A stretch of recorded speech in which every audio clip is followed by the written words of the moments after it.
Okay. Welcome, everybody. It is Friday. It is Beyond the Doll Friday. More specifically, we are back for another one. Let's switch it over here. Hello! What's up, everybody? Welcome to Beyond the Doll, episode 31. As always, I am your host today, Shizu-san, and my beautiful assistant with me today is the very lovely Mercedes. She's been uh, pretty much away in the display case for such a long time. And, I've been going through this whole thing of taking out some of my older dolls that haven't gotten much love. And Mercedes was calling, so she was like, I need to come out and say hi. So here she is. And I'm thinking, ugh. Okay. So wearing my hockey jersey today because the hockey season has started. Super excited. Hopefully the Rangers do better this year, but you never know. But yeah, today is episode 31 of Beyond the Doll. And we have a bunch of people in chat today. Batman Jackson, welcome to the stream, Batman. I am super stoked that you are excited for Miku NT. I've been waiting for you to say something about that. You haven't said anything. Probably because you're super busy anyways, but I know you're always up for a new Vocaloid. And Miku NT is definitely one of those Vocaloids out there that is, well, not out there yet, but is going to be out there. Mika7, welcome. Hello. Welcome to the stream. And Mimi Bernard, hello from the UK. What's up, UK? It's pretty late for you, isn't it, Mimi? Thank you for staying up late to watch today's episode because the UK is, what, like 3 hours ahead of me? So I think you guys are like, what, 4 in the, 2 in the, 1? No, 2 in the morning, right? 2 in the morning, I think. It's pretty late over there. Well, thank you for staying up and watching it live. Really appreciate having you here. So today's episode is going to be about dolls, the different doll body types that are out there, and let's talk about doll inclusion because that seems to be a big topic within the doll community today, especially 3 a.m. Damn, thank you for being up with me, Mimi.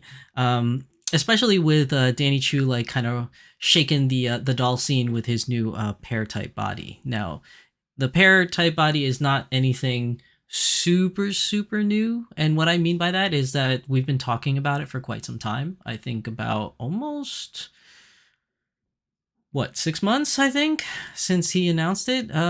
We've been talking about it and seeing progress about it, and and that just got me thinking, like, what are the different body types that are available? And what are companies doing in regards to inclusion, such as Smart Doll? And turns out that there are companies out there that do inclusion per se. But it really depends on what your definition is of inclusion. Is your definition of inclusion something like, body size, I guess you could say, where like it's different body weights? Or is your definition of including different body heights? Is it different skin tone colors? Like, there's a lot of different things that you can put under the definition or under the what's the correct word, the guise of inclusion. So I figured let's talk about that today anyways. Let's talk about what we currently have and whether or not that is including a certain demographic or not. And then towards the end we're going to talk about like a little bit of what could we have kind of thing, and what possibilities are out there. So there's quite a number of things to touch upon for today's topic, and hopefully it'll be a fun discussion for today. I am rocking it alone today. I was thinking about having a guest on for today's episode, but when I came up with the idea for this episode, I was like, I think it's too short of a turnaround time to ask somebody to come on and speak their mind about it, which I know there's going to be a lot of opinions on this. And mind you, before we start talking about like body types, body sizes, or body inclusions or anything like that, This is not in any way, shape, or form a way of judging people or telling you what should and should not be acceptable. I'm just merely discussing what we have available to us now, and then the possibilities of what else could we possibly see. Um, but let's try to keep this educational, informational, and cordial. Okay, because some people, it is a very touchy subject for some people, and we don't want to be pushing other people's buttons, but we want to have a healthy communication about the subject. So that's what I'm going to try to attempt to do today, and hopefully you guys will enjoy it, find it somewhat informative or whatnot. Now, obviously, I have Mercedes with me here today, and she's probably going to hang out with me for quite some time. I'm trying to see if I can keep them in frame with me somewhat as we go through today's episode. So there are a multitude of doll companies out there. Oh, actually, you know what? Before I start with today's episode, just want to do a somewhat quick, okay, maybe not too quick, because I don't want to overpromise something that I can't deliver on.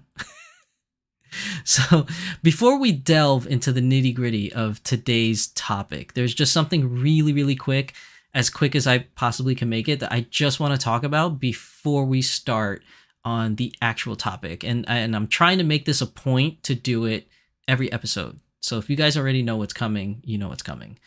But coming up in November is Anime NYC. Anime NYC will be November 17th through November 19th. That's a Friday, Saturday, and Sunday 3-day weekend convention about all stuff anime related, I guess you could say, or just in general, cosplay, geekdom, video games is even there and stuff like that, all that stuff. But it is dubbed Anime NYC. I will be there all 3 days. So if you want to hang out, just send me a message on Twitter or Instagram, and we could walk the con together or hang out or do whatever, permitted I have the time, because I have other obligations that I need to do and kind of like attend to. But other than that, there'll be time to like at least say hi and hang out or whatnot.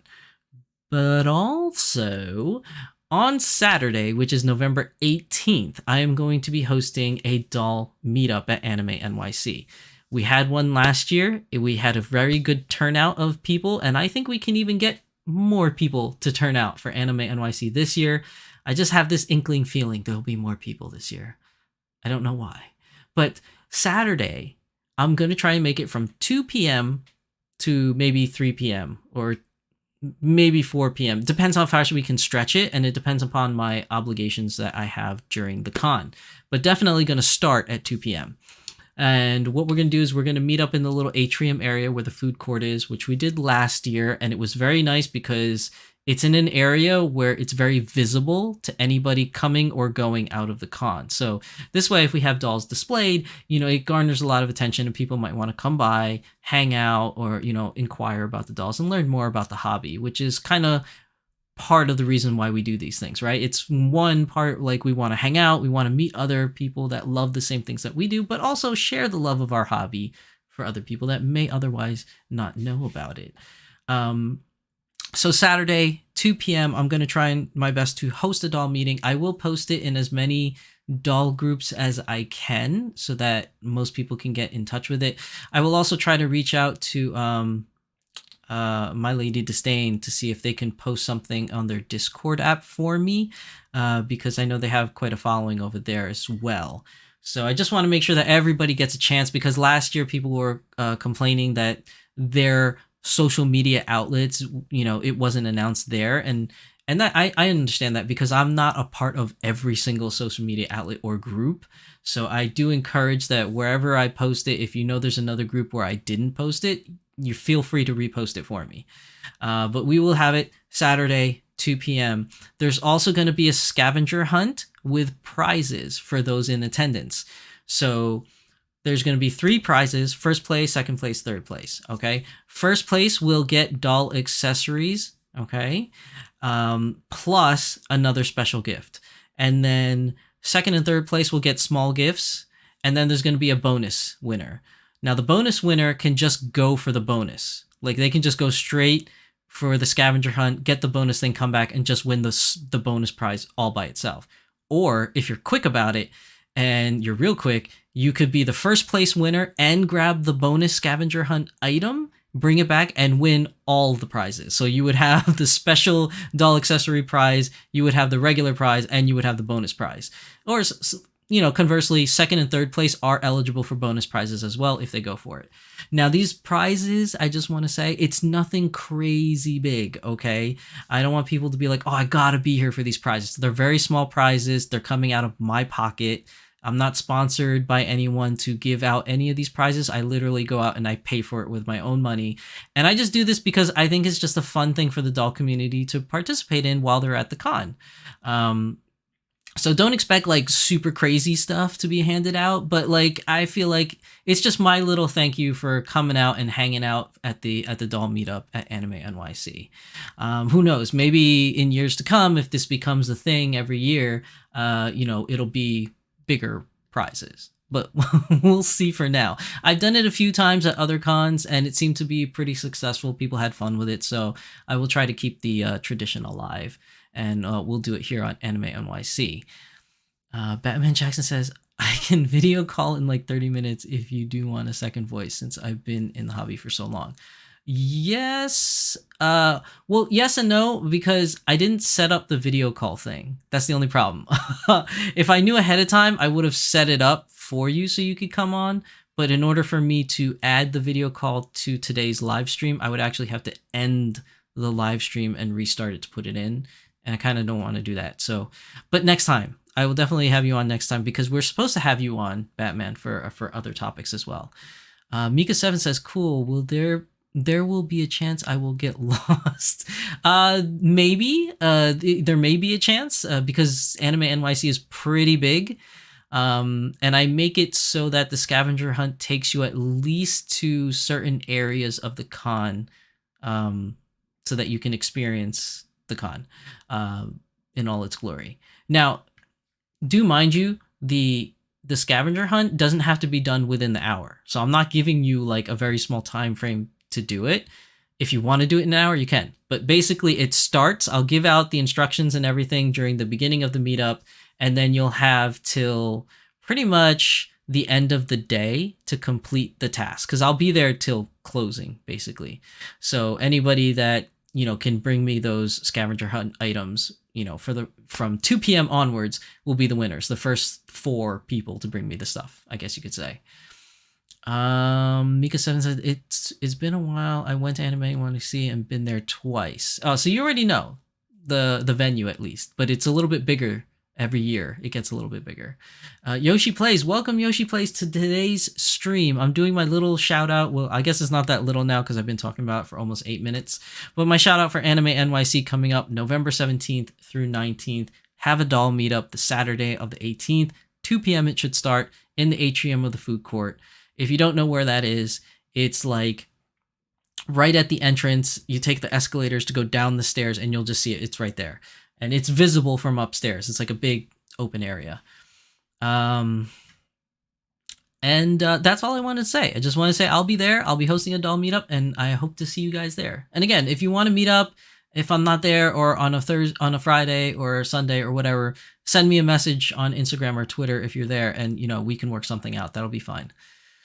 But yeah, so that's what I wanted to talk about when it came to that. So I be on the lookout. I will mention it every single week up until the day of. And I think that falls on a Beyond the Doll day. So obviously whatever weekend that is, if it's the Doll Symposium or Beyond the Doll, it's not going to be that Friday, basically. It'll be substituted with a live stream of the con. So do check out for that. My Lady Disdain, welcome to the chat, My Lady Disdain. I was actually just talking about you guys because I'm going to be hosting a doll meetup. What happened to my thing? Anime NYC. So if you want, it's going to be November 18th on Saturday at 2 p.m. In the atrium. If you want to post it on your little Discord group over there to spread the word, feel free to do so. But it will be Saturday, 2 p.m. On November 18th. Doll meetup starting at 2 p.m. Scavenger hunt with prizes. Be on the lookout. Then that's it. So that brings us on to the main topic. Yes, My Lady Disdain will be there. So she will be there as well as Kit and Cat Shop will also be there, but they'll be there Sunday. I believe My Lady Disdain and myself will be there all 3 days. So definitely you can come see us and hang out at Anime NYC. So yes, that brings us back to the topic at hand. So we're talking about different body types and body inclusion for the doll hobby. So there, like I was saying earlier before I interrupted myself to talk about Anime NYC, what I was saying earlier is that there are different doll companies out there that already have multiple types of body types and inclusion, from the oldest of companies to some of the newer companies, and some companies you may not even be aware of that have different body types or styles. And we're going to go over the current ones that are currently out, and we're going to talk about some of the ones that will be coming out at some future, and some proposed ones, like some things that I would like to see, or maybe the community would probably like to see. We'll see when we get there. I said C a lot of times. There's a lot of C's. C. Not to mention C2. C2 was released. Hey, everybody's excited for C2. They won't be shipping out until, I believe Danny said, was October 30th. So if you did get your hands on a C2, she will be coming soon. Very exciting. Very exciting. Okay. Now, to discuss the different body types, I was thinking of different ways that I could present this, and I just decided I'm just going to keep it like I have it for my news channel, and we're going to start with Volks. Volks is one of the older doll companies. It's been around for a very long time. It's one of the more, I guess, mainstay or popular doll brands, and a lot of doll companies, whether it may be another company or like Smart Doll or Azone or Dollbot or whatever companies that are out there, they tend to now use the measuring system of Volks when it comes to like sizing for clothing. So a lot of times you'll see things like, oh, there'll be an outfit there and it's a 1/3 scale outfit. It'll usually say something like MDD size related or SD13 size related. I guess because Volks has been around for so long that people are just so used to those sizes or different body types that they just kind of like use that as a unit of measurement. Even though said existing doll companies other than Volks do keep their own size measurements too. Like, well, at least with Smart Doll, they just have Classic for now, and they have something else coming later.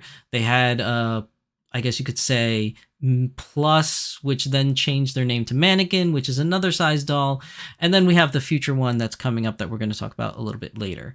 Then you have other companies like Azone that have different dolls like Pure Nemo size, AZO2, AZT48, things like that. We'll talk about that in today's stream. So there's many other body types that they have their own way of naming body types, but a lot of the times when you go to third-party stores that only sell outfits, they usually go back to the old way of measuring the doll sizes by saying MDD, DD. A lot of the newer companies now, because Smart Doll's so popular, they say SMD, things of that nature. But we are definitely going to talk about Volks first, because I feel like that's kind of where it all started for myself as well when I started collecting dolls, because they've just been around for so long. So we're going to start with the OG. And starting with the OG, we'll go from small to big, right?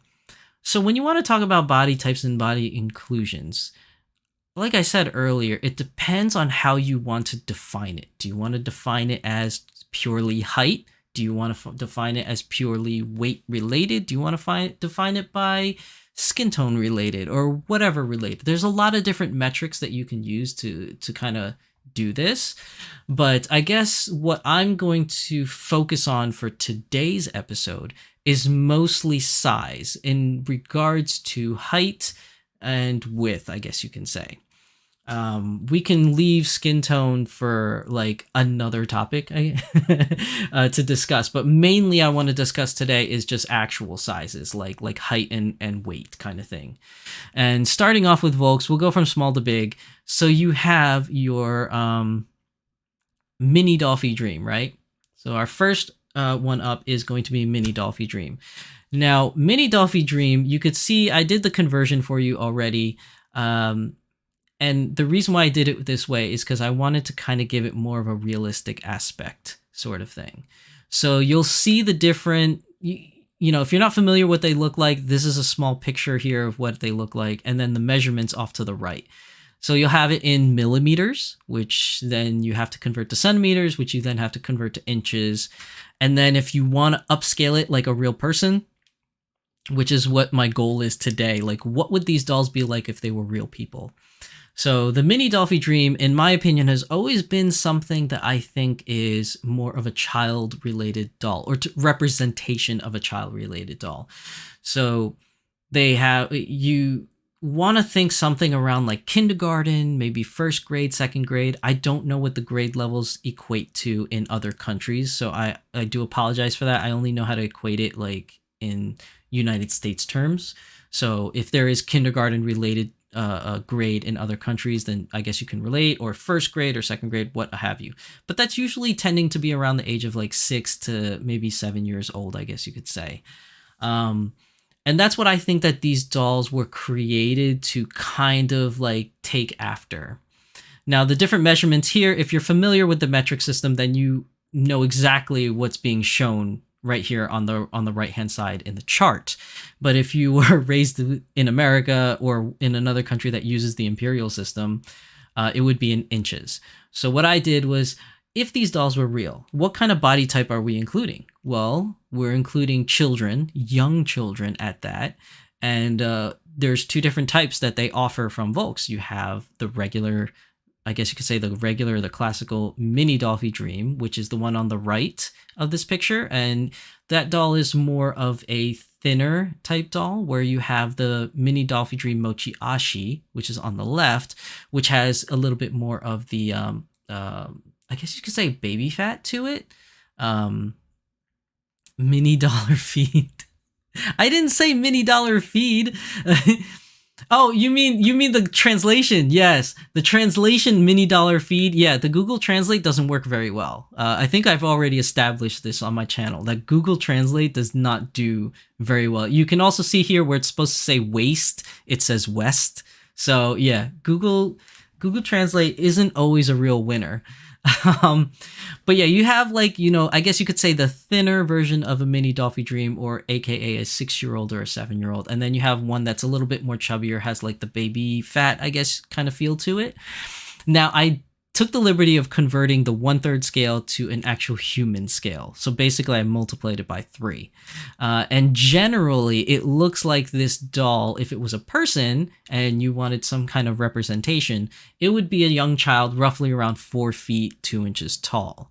Now the measurements part, it really doesn't matter because they're a child. Like, does it really matter if you get these measurements to be hourglass? Like, that's not really realistic, I think, because, you know, young children are not really developed in that way, especially like females. Like females and males, you can kind of like young boys and young girls in some sense, I guess, you know, they can dress as each other and they could pull it off, like, because the bodies haven't really matured as of yet. So the measurements don't really matter, but just in case people cared, the measurements was from bust to waist to hips, which is 18 inches, 16 inches, 22, which still lends to the fact that Volks still wants their body types or for their dolls to have somewhat of an hourglass shape, rather than just like kind of straight down, or, you know, kind of coming out like a pear shape as Danny Chu uses for his dolls. But yeah, that really equates to, who is this for? Who's collecting these type of dolls? It could be a lot of different people for many, many different reasons. But this is just one representation of something that we can have in this scale.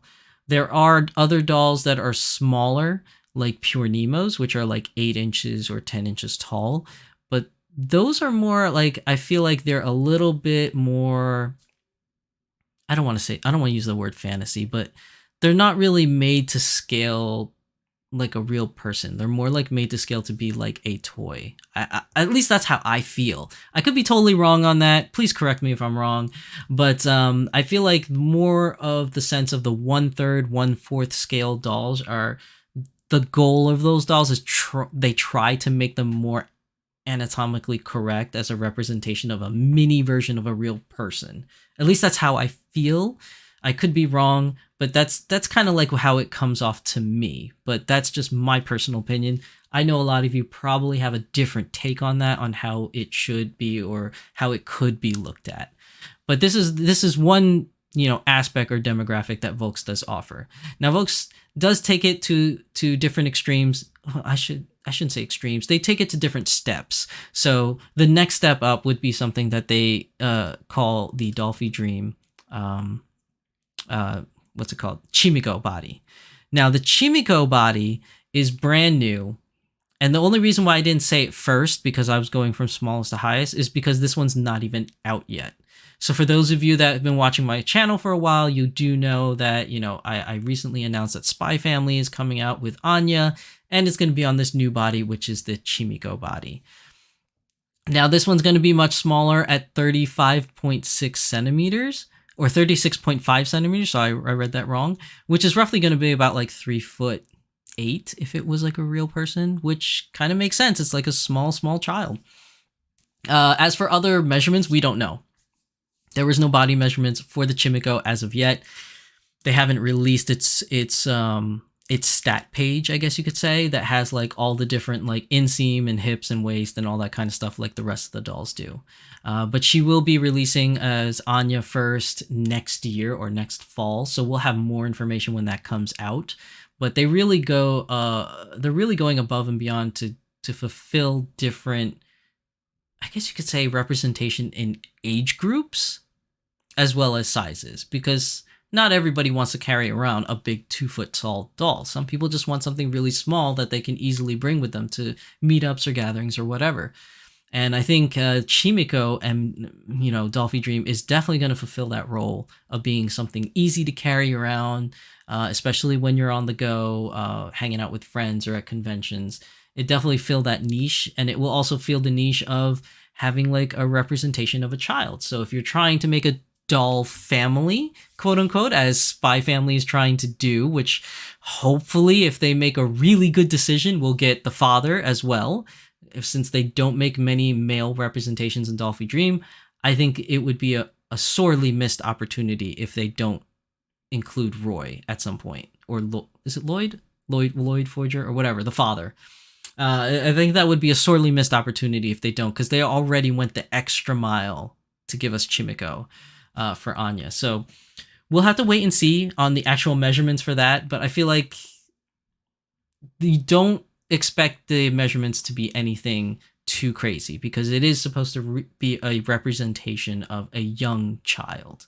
Now, I think the fact that the young child of a Chimiko doll is seen in all the pictures that's been released so far as female, don't let that dissuade you or put you off, because I think this doll can easily become a small boy as well.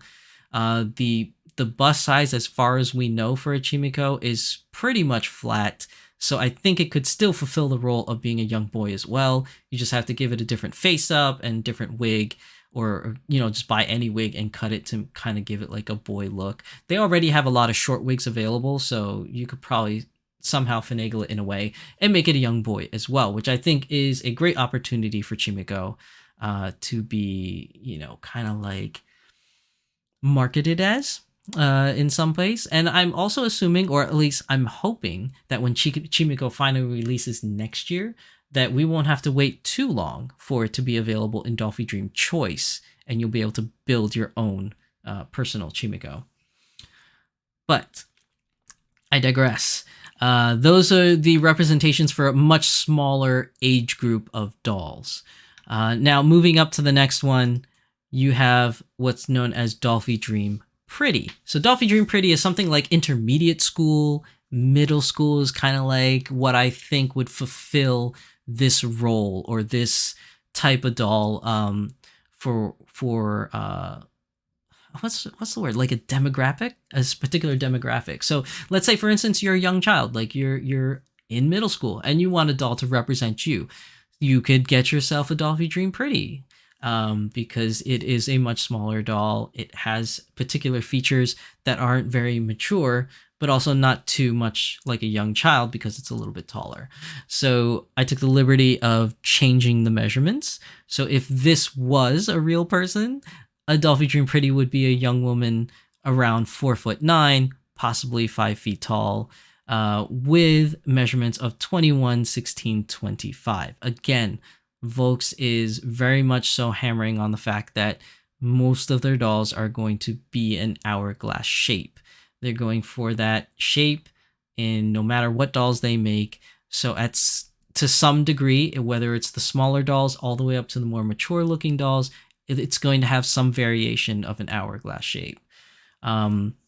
This one, you could see that the way they did the measurements was the hips are definitely growing out to be much wider in the hips for the Dolphy Dream Pretty, but still much smaller on the bust line area, which I guess would make sense for a young woman of that age.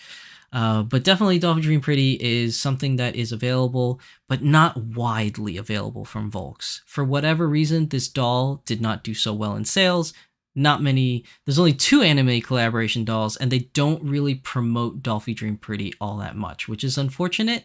But at the same time, I guess it makes sense because there were also a lot of problems that happened with this doll for loose joints and for fitment for clothing, as they don't make too many clothes that fit Dolphy Dream Pretty exactly. You can fit a Dolphy Dream sister clothes or a mini Dolphy Dream clothes on it as well, but it's always a little slightly too big or slightly too small. So it kind of falls in a weird area right now, at least when you're dressing dolls. But the doll itself still looks great. Still has the same aesthetic as all the other Dolphy Dream dolls.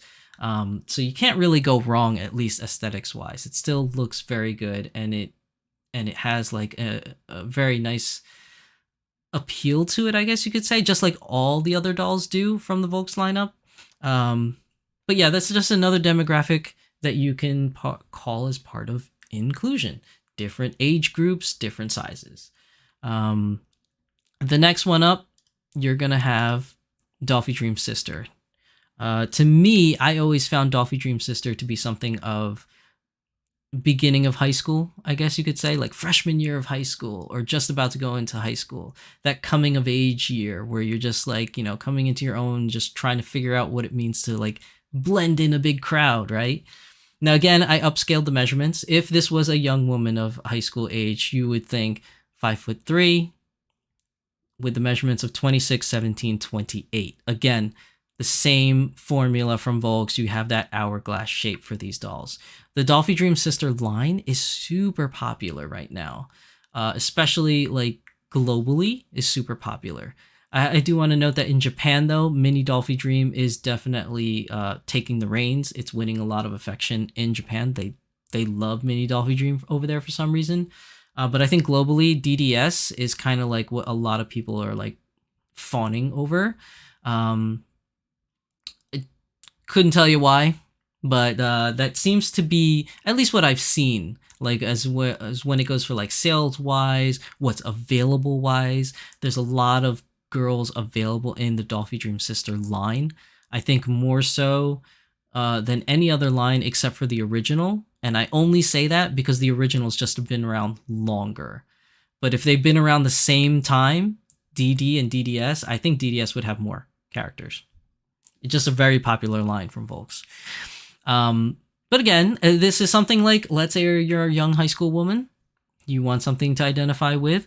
You get yourself a Dolphy Dream Sister. Same thing with the boys. You can get yourself a Dolphy Dream Sister type body, but in boys, as they do offer a male bust in the DDS line, so you can make your own custom boy character as well. My Lady Disdain says, Mini Dollar feed sounds like what they do to Wallet Coon. Yeah, I would agree with that. So psyched for Anya. I'm psyched for Anya too. I hope you did your pre-order. I'm pretty sure you did. I'm assuming you did. But yeah, I got my pre-order as well. I can't wait to get my hands on one and just test out the posability and like how they look like posed against all the other dolls. I mean, you can find pictures online, but nothing beats seeing it in person.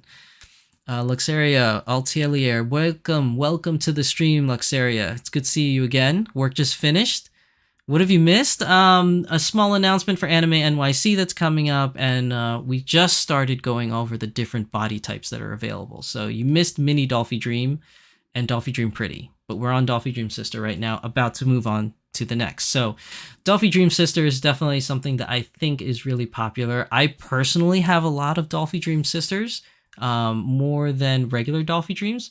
But that wasn't actually by choice. It's more so that the anime collaborated characters that I really like that were released, all were released in Dolphy Dream Sister. It's things like Idolmaster Girls and Sailor Moon dolls, like all of them were in Dolphy Dream Sister line. So yeah, that's just kind of how it went out, and which makes sense because a lot of those characters are representative of young high school women. Now, the next line is the main line, the OG line, the one that has been around for a long time, that kind of in a way started it all, for at least for the vinyl doll scene, is the Dolphy Dream, the regular, the original Dolphy Dream. So this one I usually say is usually senior year of high school, going into your freshman year of college type of doll. Something that's definitely more mature. Not something that would be representative of a young child or a middle school child. This is definitely something of a young woman, like a very much so, becoming independent young woman, a little bit more matured, than what we were talking about previously. And again, I upscaled it. This would be a young woman that would be around 5'6". So a Dolphy Dream would be taller than me, because I am a very short person. So Dolphy Dream would be taller than me. And she would have measurements of 26.5 inches. So 26.5, 17, 27. Again, like I said, Volks is sticking with their model of hourglass shape dolls. And if you noticed, as we go along from all these other ones, usually the hip size is always bigger. And I believe that's naturally what it would be for young women's anatomy type, but as you see as they get older, the bust sizes get bigger and bigger, which is not always the case, with people, because everybody comes in different shapes and sizes. But Volks likes their dolls to have their hourglass shape, and that's fine and dandy if that's what they want to do for their company. They can do whatever they want, but that's mainly what you're going to get if you're shopping around the Volks line of dolls. So you're going to have something around the hourglass shape, but definitely not something that I think is like, and I'm not a woman, so please correct me if I'm wrong, because I'm just talking from purely numbers perspective, like what I'm seeing here. But I think that is not really realistic measurement sizes for the average person. That's more like probably a supermodel, I guess. Body measurements. That's what I'm assuming it would be. I'm sure there's probably a couple, your average person like that may have something of these measurement types. But I think like it's more so not really fantasy, but it's more so something that like I guess society's idea of what a perfect body type may be, I guess. But again, I'm not here to judge. I'm just saying, like, from numbers perspective, I don't know if that's really realistic of the average person, of what the body size might be. But maybe it is for an average college student. I don't know. I really don't know, to be honest. But I feel like it is a little over exaggerated. I think it's fair to say it's a little over exaggerated, but maybe not. Who knows? Luxary says, it's so confusing when I saw a DD Mirai when I only knew of Smart Doll Mirai. That's true. Depending on when you came into the hobby, because when Volks started releasing their Dolphy Dream lines, one of the first ones that they released, if not the first one, for a standard issue body was a Dolphy Dream by the name of Mirai. So I don't know what transpired between them calling it that name or Danny calling his that name. I don't know. You would have to ask those companies, their opinion on that. But But it can be confusing if you started getting into the hobby through Smart Doll first, and then you're like, oh, Volks has a Mirai. Or if you started in the hobby a long time ago from Dolphy Dream, and you're like, Dolphy Dream has a Mirai, why does Smart Doll have a Mirai? It doesn't matter. There's no monopoly on the names. Like, anybody can name anything whatever they want. Just be aware that there's two versions. There's a Volks Mirai and there's a Smart Doll Mirai. My Lady Disdain says, I'm 5'6". You aren't shorter than me. Technically, I am. I'm only 5'5" on a good day. So I am slightly shorter. But the regular Dolphy Dream line has been around for a while, and they also give you the ability to buy a male bust part. Now you're still gonna, same thing with Dolphy Dream Sister and Dolphy Dream, you're still gonna have pretty much the female body, and the only thing you're changing is the bust. So the bust is gonna be the one that's just gonna, I guess, make it between a male gender or female gender, or if you even want to just keep it like gender neutral or something of that nature, you know, you could always use whatever bust size you want. But that's the great thing about customizing your dolls. You can pick whichever size you want, at least for the bust part. As for the rest of it, like the thighs, the shins, the torso, the arms, unfortunately, you're just stuck with whatever the body type has for the DD, DDS, what have you. They don't have separate male or female or, you know, gender neutral different parts that you can add on. I guess that has not been a thing yet within the doll community, to be able to interchange so much. It's mostly just been the torsos, not the torsos, but the bust sizes. That's been very interchangeability wise, I guess, if that's even a word. Mika7 says, I'm a college student. I'm like 4'7", but people think I'm a kid and lost my mom. Oh my God, Mika. I know what you're talking about. I feel the same way. I wasn't 4'7" when I was in college, but I was still pretty short. I was probably like 5'4", 5'3" at the time, and I'm only wishing I grew an inch taller through my college years, but that's usually during the time when you kind of stop growing too.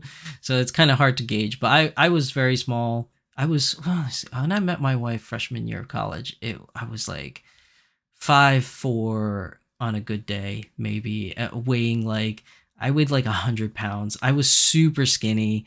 I basically didn't eat anything back then, like, because I was just like a troll living in my room. I never came out of my room. I never opened the windows. Like, I was like that stereotypical gamer dude where I just had a dark, cold room. I never saw sunlight. I didn't touch grass. Like, I was very, very pale, very skinny, and very small. So a lot of people thought I was like a high schooler or an intermediate schooler when I was in college. They're like, "Are you lost, little boy?" Like, I was very small. And I'm not very much different today. I've gained a lot more weight, but I'm still short. Luxeri says, I'm loving the regular DD right now. I wonder if they will also make an upgrade on their regular dolls. They may. I don't know. Because times are changing and different doll companies are doing different things. And if you want to survive in any company, whether it's dolls, cars, figures, whatever, you have to adapt if you want to survive. Very few companies just stick to what they do and they still stay around forever. Very, very few. But usually you want to adapt with the times if you wanted to, like, I guess, keep appeasing to your customer base and making money. It really depends on what your business model focus is. But I think it's a possibility. I mean, you know, Volks has shown throughout the years that they always want to evolve and improve. I mean, you have your regular DD body, then DD2, DD3, then you have DDF3. Now you have Mini Dolphy Dream, DDF3 2.0. Like, you never know. You might get a DDF3 2.0 body next. Who knows? We'll just have to wait and see what they've got in store for us. But the newest thing we've gotten right now is Chimiko, which we talked about a couple minutes ago. Luxeri says, but then again, they already have F3 bodies. Yeah. I'm thinking the next step is F3 2.0, since they already opened that can of worms. And at some point, we're probably going to get DD4. It's just the way things work. If they're just following the same thing, unless they want to follow Microsoft and have Xbox, then Xbox 360, then Xbox One, and just have some weird way of like naming their products. But so far, historically, Volks have gone to 1, 2, 3. So you never know. We'll eventually get a 4. Now, the last model to talk about in the Dolphy Dream lineup would be Dolphy Dream Dynamite, which is the same as beautiful little Mercedes here. As you can see, Mercedes here, she is, well, I guess you can't tell from the video, but she is a Dolphy Dream Dynamite body. Now, the Dolphy Dream Dynamite body definitely represents a much more mature, more developed woman. And when I say mature, I don't mean old, like a 6-year-old woman. Although that would be interesting if they opened that kind of worms and had a much older body type. That would be cool, because then I could have my Obasans, from anime as well. There's quite a few of them, but a lot of the Obasans in anime were like Chimiko sized or the mini Dolphy Dream sized Obasans. I mean, unless we're talking like, I don't know, like mid 40s, early 50s Obasan, like I don't know. But when I say mature, I just mean like body development wise. I don't mean like age wise. So the conversion I did here is actually, if a Dolphy Dream Dynamite character existed in real life, they would be the same height as me, which is interesting. It's slightly shorter. Like I have it here for 5'6" for Dolphy Dream and 5'5" for Dynamite, which is true because when I have Mercedes here standing next to, let's say, who do I have that's Dolphy Dream? Like a Cheryl Gnome. Cheryl is like slightly taller than her. I don't know why Dolphy Dream Dynamite ended up being slightly shorter for whatever reason. I have no idea, but it ended up being that way. And you could see the measurements. If she was a real person, she'd be 32, 19, 33, which I don't know. Is that the average woman's size? I don't know because I'm not a woman. I don't know. All I'm doing is converting the numbers, and I'm asking you, the audience, would this be something akin to like a normal woman size? I think not. I think maybe 32, 33, maybe, but the 19 part's what really gets me. That's a really small. It's a really small waist. That's definitely very exaggerated hourglass shape. I would think. Like, it's really hourglass shape.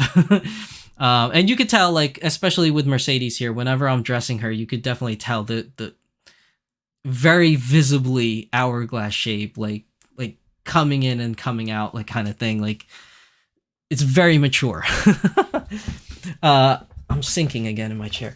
I don't want to say like mature, like, it's not a pervy mature, but it's catering to a specific audience or a specific body type. And again, that like I said at the beginning of the show today, it's all about how you define what you want to call diversity and inclusion. So this is Volks's answer, or Volks's lineup of what I guess you would call diversity or inclusion, where they have different age groups available. Not all doll companies do that. Some doll companies just keep it at one size, one age group, and that's all you get. But at least with Volks, they give you different maturity / age groups that you can choose from. So if you wanted to make a family type thing, you could make a mother and a daughter, or a mother and a son, and I hope one day a father. Hint, hint. Spy Family, Volks, if you're watching this, which I know you're probably not. Spy Family, we need the father, okay, please. We've had boy dolls before from Volks, but they're not fathers. Let's be real. It's not a father size type of doll. It's more so some high school kid. You can try to stretch it and say the boy dolls from Volks could be a college student, but really, nah, it's a high school kid or younger. So can we get a mature male version from Volks? Like, can we get that? Because I think that's what we need. And I think that's what the father from Spy Family, Lloyd, would definitely fill that purpose. Please do it, Volks. Please. Jay Louisa says, I think you have to consider the country compared to the US and Japan. There are taller people. I, for example, are 5'9". That's true too. So because Jay Louisa brings up a good point. So because Volks is a company from Japan, these sizes are very relevant to, or I shouldn't say relevant, but they're very akin to what the Japanese people would see, when when in Japan. I guess that's a little redundant saying that way. That sounded so dumb the way I said it. But like, you know what I mean? Like, so if the dolls like are 5'6" at the tallest, maybe that's what the average person's height is in Japan. I know that, European countries, people tend to be a lot taller. Doesn't mean that they don't have short people, but like, the sizes vary a lot more. Now, there are very tall Japanese people as well, but they are kind of few and far between. Like, a lot of them kind of hover around the 5'5" to maybe 6 foot kind of thing for the men. Um, but yeah, it also depends on, what demographic that they're looking at. And I definitely believe that Volks is doing the measurements of their dolls based upon, I guess, the Japanese people. At least that's what it kind of seems that way. Uh, but again, I could be wrong. I don't work for Volks, so I don't want to put words into their mouth. This is just all my speculation. But Jay Louisa does bring up a good point. Um, not saying there isn't tall people in Japan, but like the standard, if you understand. Yep, definitely get you, Jay Louisa, 100%. It's a good point that you brought up, and this is why I like doing things live. I love the fact that I can interact with you guys, and you guys can definitely call me out on my BS. No, I'm just kidding. No, definitely call me out on my BS. But I'm just saying, like, it's great that like I can have these varying opinions, and I love when you guys participate like this and like add your 2 cents, because it helps a lot, and I think it definitely adds to the conversation as a whole. We have Luxaria says, I don't know, but are the boys slightly taller or the same height as the regular DD? So Kirito, and I believe Kaito, and is it Kirito, Kaito? Yeah, I think it's just Kirito and Kaito are on the regular DD body, and they're the same height as the girls. Same thing with 9S, and for which one? I always get the names mixed up. I think it's Len. They are on the DDS bodies. They're the same height, really. There's no difference in that. I could be wrong because I don't own them, but from what I've seen, they pretty much the same height. Like when they used to pose Asuna and Kirito together in pictures, they're pretty much the same height. Doll Dragon, I would totally get him. You would totally get. Wait, I kind of missed the conversation. Wait, what are you referring to? Doll Dragon said earlier, he said something about, or he or she, whoever you may be, now if they can get more skin tone variety. Well, they have different skin tone varieties. You have what they call flesh, then you have tan, and then you have semi-white. If they can have something that's akin to cocoa, that would be nice. But they used to have another one that's a lot paler, which was just called straight up white. And that one is non-existent anymore. It's pretty hard to find it. If you find it, you're lucky. Let's see. Luxaria says, what I use for mature are the resins, since their faces are sharper or has that mature shape, in my opinion. Yes, you are true. The resin dolls tend to get more mature or realistic looking, so to speak, whereas most of these vinyl dolls are based upon, or kind of like based off of or reflective of anime characters. Luxaria says, no, 5'6" is not the norm. At least the people around me aren't. Might be the ideal height. Well, I have to say, I'm only 5'5" on a good day. Maybe if I'm wearing platforms. And when I was in Tokyo, I felt tall. Like, and I don't mean tall as I was looking down on everybody, but I felt like I was the same height as everybody else. And there wasn't many people that were taller than me, which felt nice for a while, because here in America, everywhere I go, I'm a dwarf. Like, everybody is way taller than me, and I don't mean that in a derogatory meaning. I just mean like I feel really small, like Gimli or something from Lord of the Rings. Like, everybody's just so much taller than me everywhere I go. That's not to say that there aren't people shorter than me, because there definitely are. Like, my wife is definitely shorter than me, but for the most part, amongst other males, like, I'm usually the shortest one amongst my male friends. Pretty much all of them are taller than me. But when I was in Japan, I felt I felt big because I was the same height as everybody else, and or people were shorter than me, and the only outliers that were taller than me that were other tourists and the very few Japanese people that are pretty tall. So I did kind of feel, I felt, as the saying goes, you're big in Japan kind of thing. I definitely felt that way when I was in Japan. I felt big. I felt, but then I came home and I was like, oh, it's time to be small again.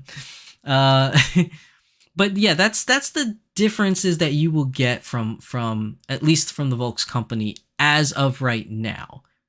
I'm hoping they'll do a more mature version of a male, the father from Spy Family, Loy Forger. Please, let's do this. Volks, please, let's do this if you hear me. Moving on. So the next company I want to talk about, following the same spiel that I've been doing for all my videos, is we're going to go on to A-Zone. Oh, I forgot I put this picture in. Okay. See, I'm forgetting stuff. I put this picture in so you guys can kind of see all the dolls together. I found this on the forums for Doll Dreaming by the user of the name Foo, F-O-O. If you're watching the stream, I give you credit. This is their photo that I'm borrowing from their website. So definitely credit to Foo, as this is their photo. But they were kind enough to address the different height sizes from Volks. So you have, on the far right, you have Mini Dolphy Dream, Dolphy Dream Pretty, Dolphy Dream Sister, and regular Dolphy Dream. Dynamite is not in this picture, and he or she specifically says in their post they didn't put a Dynamite there because they're basically the same size. Just a smidgen shorter. So when you're looking at the dolls that are available, you can just kind of get an idea of the different sizes. You can even see the age differences. Like, you can actually tell. Like, I feel like not only is it the height that you can tell it, but also like the choices and faces that at least Foo has on his dolls. You can definitely see a different maturity level, especially when you look at Mini Dolphy Dream compared to regular Dolphy Dream. You could definitely see that. Obviously the bust sizes, they change as you go older in the doll category. But I just thought it was a really nice photo. Thank you, Foo, for providing this for the doll community on the Doll Dreaming forums. And, definitely want to make sure that he gets credit for use of this photo. He or she. But yeah, I think this is just a great photo for everybody to just kind of have an idea of the different height differences. Now, Chimiko is definitely going to be smaller, and this is an older photo, so you won't see Chimiko in there. Luxaria says, don't forget the Mochi Ashi body they have. Yes, Mochi Ashi is not representative in this photo, but Mochi Ashi is the same height as the small one here. The only differences you're going to get is the chubbier thighs and calves, and I think the arms too, right, are a little bit more chubbier, and I think the waist has a little bit larger in size, just slightly. But yeah, as far as height-wise, you can definitely see the height differences between the dolls. And they're not wearing heels. They're all flat-footed in this photo, so it is pretty representative of the differences. Now, next I want to move on to A-Zone. A-Zone's one that was a little difficult for size comparisons. So you have, at least for the 1/3 scale type dolls, you have an AZ02 body, which is their 50 centimeter body, and their AZT8, which is the 45 centimeter body. The ones in the picture is Kano, that's the doll that I own, and she is on the AZ02 body. Now this is the 50 centimeter body. Now these are roughly about like 19.5 inches and then 18 inches. So the difference in height is only an inch, or if you want to do it in centimeters, the difference in centimeters is 5 centimeters. But there is a huge difference in size between those dolls and Dolphy Dream. They're more akin to the size of a Dolphy Dream Pretty than anything else. They're much smaller than the Volks dolls, at least when you talk about height-wise. Now, the age group for these dolls, they definitely, for the AZ02, is for their version of AZ02, the 50 centimeter bodies with Kano's picture here, that is definitely more of I would say a more mature body type, from college level student to older. And the reason why I say that is that most of the AZ02 50 centimeter bodies come with hourglass shaped bodies with much larger bust sizes. Take that for what you will. I did not create the doll or the measurements, but I'm still learning A Zone as I go along, because A Zone's for me is very difficult to learn because there's so many variety for A Zone. But at least with the AZO2 bodies, most of them come with G bust or higher. So I don't know if there's an A, B, C, D, E, or whatever bust. I don't really know that. But most of the ones that I've seen recently, they come in G, H, or I. And I assume that G, and then H and I, the higher in letter, the larger the bust size. That's my assumption, because you can even see it in the measurements here. G bust is 21.8 centimeters, where the I bust is 23 centimeters. David Keynes, welcome to the stream. I'm actually glad you're here, David, because David Keynes in chat, this guy is a master on A Zone. He knows a lot of stuff. So if you can chime in on there. AZO2 can also come in 48 centimeter. Really? I always thought that the smaller ones were the AZT8 45s. That's good to know. Thank you, David. See, this is great. This is why I love David being in the stream. So the AZO2 body do have 48 centimeter dolls. But the thing I notice about the AZO2 bodies, they do seem more like a college level age group or older type dolls, especially with their hourglass shape. And they're more mature looking like faces, I guess you could say. So that fills, I guess, that demographic of dolls. Now I took the liberty again of, converting it. So if you had an AZO2 body girl, this is where the numbers get skewed. Because if it is a 1/3 scale doll, as they advertise it to be, then the AZO2 girls would only be around 5 feet tall. So again, you have to look at the demographic of the company and where they're from. So if this is A Zone, which originates from Asia, maybe they're targeting an audience that is usually around like the 5 feet tall range. Again, like what's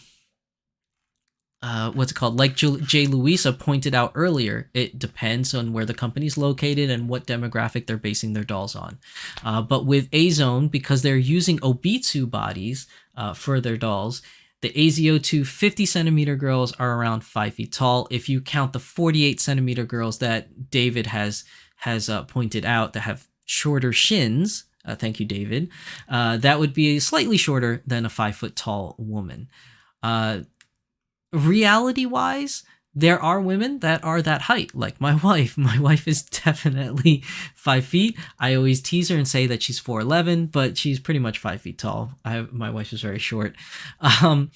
But you do have women in that height range or that size range, and obviously they can come in different bust sizes. Not different bust sizes, different measurements. Now with A Zone's dolls, you can see here in the measurements, they would have measurements of, let's take, for instance, the biggest measurement for the I bust doll, 27, 17, 28. So definitely A Zone is going for that hourglass shape representation in their dolls as well. Now, if you have the AZT8, which is the 45 centimeter girls, they're around 4'5" tall. And again, the same measurements would pretty much apply between getting those dolls with the G bust or the I bust or whatever bust that you get. Is still going to have more so an hourglass shape measurements. Now, that is the demographic that they're using for their doll lineup.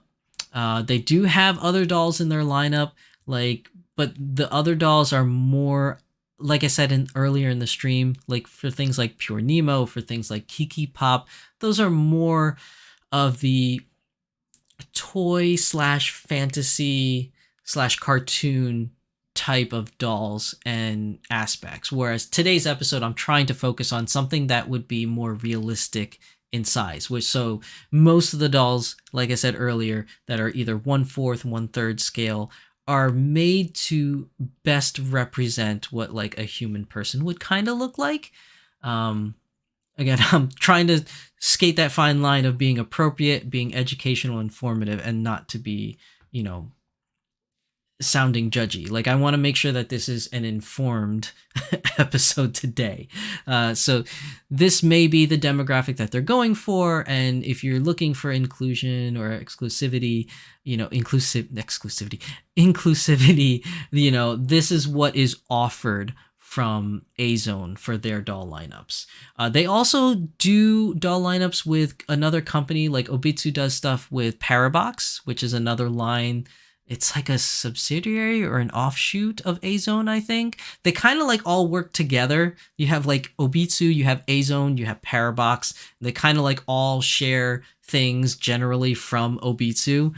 And they have a 1/2 scale doll, which is really cool. I kind of wanted to buy one. I actually got in touch with the company to buy one at one point, but I backed out because I just didn't have any money at the time. And the joints weren't really the best of joints. They weren't really ball joints. They were more so like pure Nemo style joints, just on a larger doll. I think the newer versions that they're trying to make right now, or maybe they already released them, actually have ball joints. But I haven't actually looked at Parabox in quite some time to see what the newer versions look like. My Lady Disdain says you also have to look at 1/3 of what. For example, American Girls is 1/3 scale, but it's 1/3 child shape. Very good point as well. See, My Lady Disdain, thank you for bringing that up. You do have 1/3 scale dolls that are based off of 1/3 of a child version as well. So, same thing that we have as what's it called? I think they call it with Mini Dolphy Dream, they call it like 1/4 scale, I think it is, for Mini Dolphy Dream. And then as you move up, I think they start calling it 1/3 scale when you get to Dolphy Dream's sister and higher, something like that. So again, it depends on what you're basing the scale off of. So thank you very much, My Lady Disdain, for pointing that out. That's a very good point. But I think with the maturity level that they're showing you in the dolls for at least Kano, they look like they're going for more of a mature, like, let's say, later year high school age to college level age type of an individual.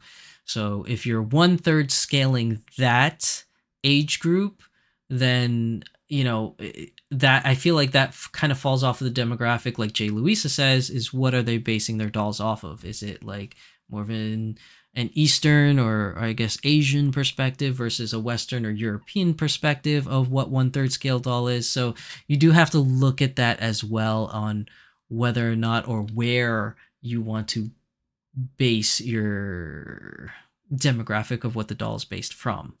But again, this is the whole reason why we're having today's episode, is because we're trying to see what's available currently in the doll lineup when you talk about diversity and what's out there.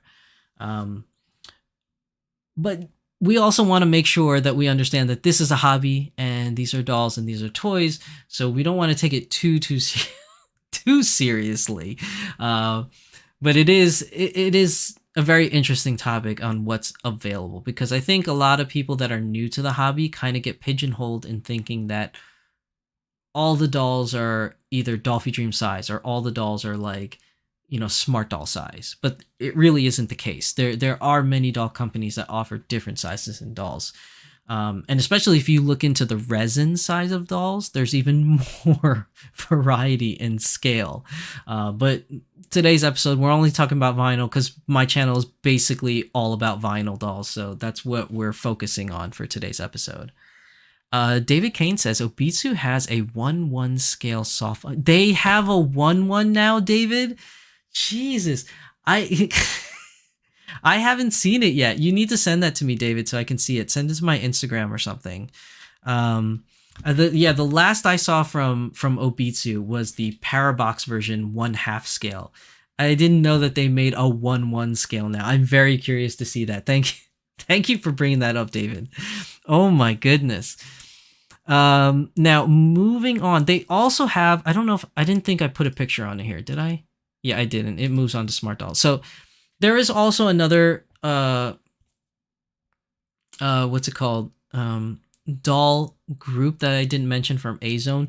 It's not that I didn't represent it. It is part of the AZT8 4'5", which is the 45 centimeters.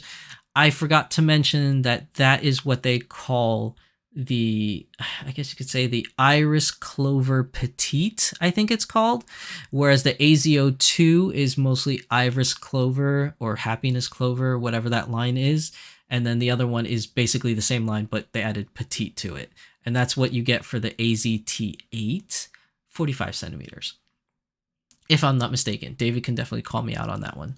But that is my understanding, I think, on what's available. And if you look on their website of what the dolls are offered in the Iris Clover Petite line, which would be the AZT8 45 centimeters, they definitely look as a demographic of younger girls. So I think the last time I looked, it was like Popo.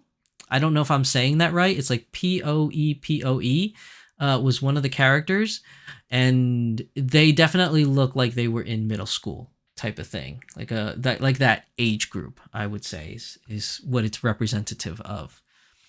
Then moving on to our other group here that most people, I guess, in chat are familiar with, is Smart Doll. So here we have representing Smart Doll. I just put this picture up here. I hope you guys don't mind doll nudity by now, but I just really chose this picture because I'm super hyped for Black Navy. Woo! Where's my Black Navy people in chat? Black Navy looks amazing, especially with the cyber shell. She looks so good. But this is, I think nowadays, this is what we're dubbing as Smart Doll Classic, because we do have a new body shape that will be coming out that we've been talking about for quite some time these last 6 months. So now the original release of Smart Dolls is now being referred to as Smart Doll Classic. Now, if you measure Smart Doll Classic, and I upscaled it, of course, again, to what would it be for the age group, or what would the demographic be representing for this lineup of dolls. And if you upscale it, this would roughly be a young woman of the size of 5'9", which is, I guess you could say, is more of a Western average height than Eastern. Like, I guess if you were to say between Europe or Asia kind of thing difference, Smart Doll is definitely more of a taller variety. I don't know how to properly say that, but 5'9" is definitely taller than me. Let me put it that way. It's definitely way taller than me. So any of the Smart Doll girls like Mirai and all of them, they're definitely taller than me. And you definitely have more of a supermodel, I guess you could say, styled body shape. They are definitely hourglass shaped dolls with, and now I forgot to mention this before, but all the dolls that we previously talked about, most of the pretty much all the measurements that I did when I upscaled them was for their default sizes. So like, for Mini Dolphy Dream, it's a default bust. For Dolphy Dream, the default bust, I think for regular Dolphy Dream is medium. Dolphy Dream Sister, the default bust is small. Dynamite, it's just going to be large. There's no other size for Dynamite. So they were all based off of their default bust sizes. Whereas in Smart Doll, these measurements that I upscaled are based off of the default size of small bust that they're all released in. So this would be a 5'9" young woman with a 28-1931 hourglass shape. Now this one is not fully hourglass, I guess you could say, as the 28 is slightly smaller on the top, but again, depending on what bust size you do, because not everybody keeps the small bust size. So some people go for the medium, some people go for the large. So you would have more of a hourglass shape, I guess you could say. But then again, because I'm not a woman, so I guess I'm not looking at that in a right field or right frame of mind. If it was a larger bust size, would that make it more? Okay, so I don't want to sound pervy, but would it make it more?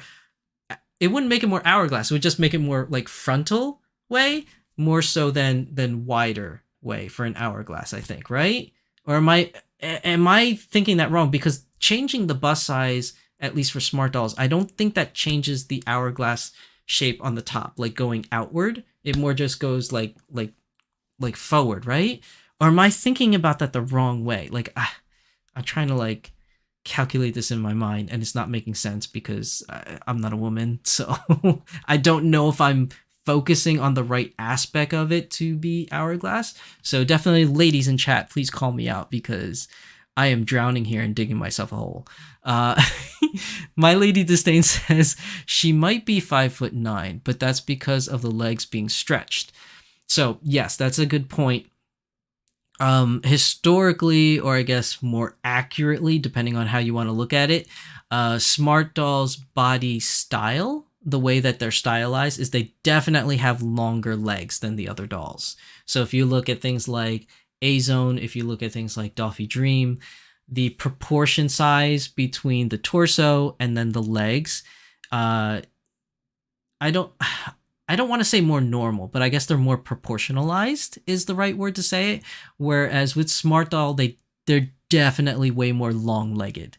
Like they definitely have longer legs and smaller torsos than the other dolls. So that is a good point that My Lady Disdain brings up. And that all depends on the person too, the demographic. I think the feel or the look that Danny Chu was going for, at least initially when he created Smart Doll, was more that anime feel. And a lot of characters in anime are much more longer legged with smaller torsos. Doesn't mean like any other body type doesn't exist in anime. I'm just saying a lot of the main characters are kind of like that. They kind of are very long legged. And Smart Doll, at least initially, was designed based upon that, or focused upon the anime aspect of the hobby. So that's why Smart Doll tends to be a little bit more longer legged. That doesn't mean that humans can't be either. There's definitely humans that are like that. And my wife is going to kill me because I keep bringing her up. But my wife is much shorter than me, but she also has shorter legs than shorter legs proportionate to her torso. Whereas, it was weird because I didn't talk about the topic of today's video with my wife beforehand. It just so happened to come up for some reason. And maybe that's why I decided to do this topic today. But we were talking about it too, because she was making fun of me because she's like saying that she was more short-legged, but then I was more long-legged, and shorter torso. So it really depends on, everybody's different body type styles. So when Danny got the molds back, they stretched and he didn't want to redo the molds, so he kept it stylized. I guess that's what it is. I really don't know, to be honest. I never asked, so if that's the case, that's the case. My understanding is that I just assumed that they were initially based off of anime stylized characters, and most anime stylized characters tend to be a little bit more longer legged. But again, a lot of supermodels tend to be a lot longer legged too. So it really depends. You could look at it at many different aspects. But definitely if you're looking at demographic wise or like size wise or any kind of representation wise, the classic Smart Doll body is definitely more anime stylized and or supermodel, I guess, esque body style or body sized if you were try to compare it to a human and what you would identify as, I guess. But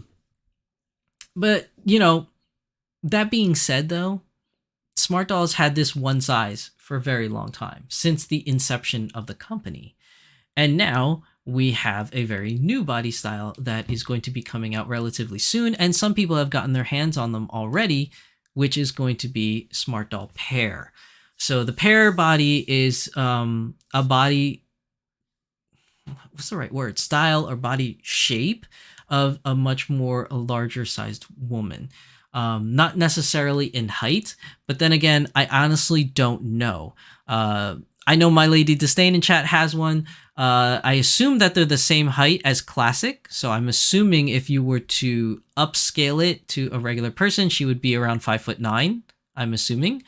But as for measurements wise, I have no sizes for measurements because I don't have one to measure.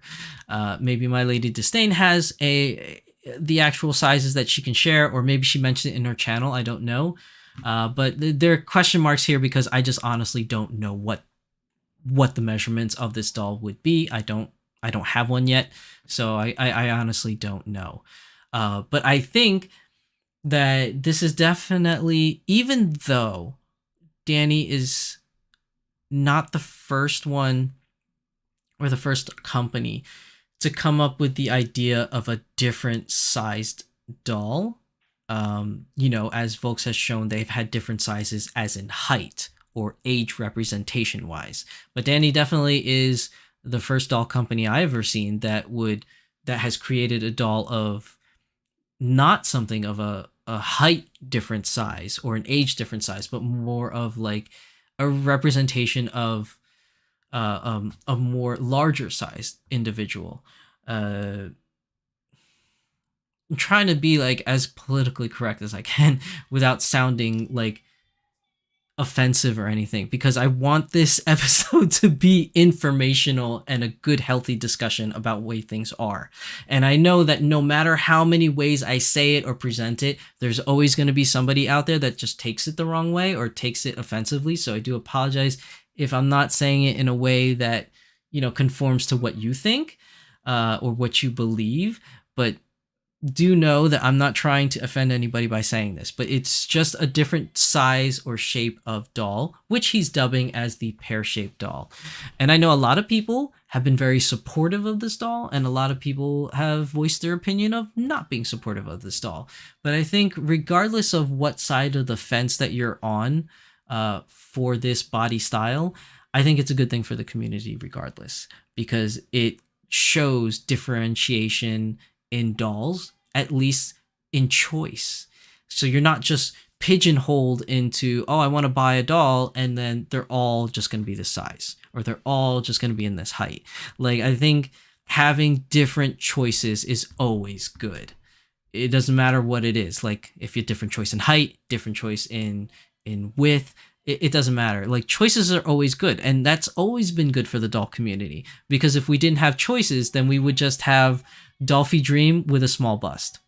We wouldn't even have bust sizes. You wouldn't have the option to do medium bust, large bust, small bust, extra small bust. You wouldn't even have that because they're just selling you one size, So choice has always been something that the doll community has embraced and has always asked for.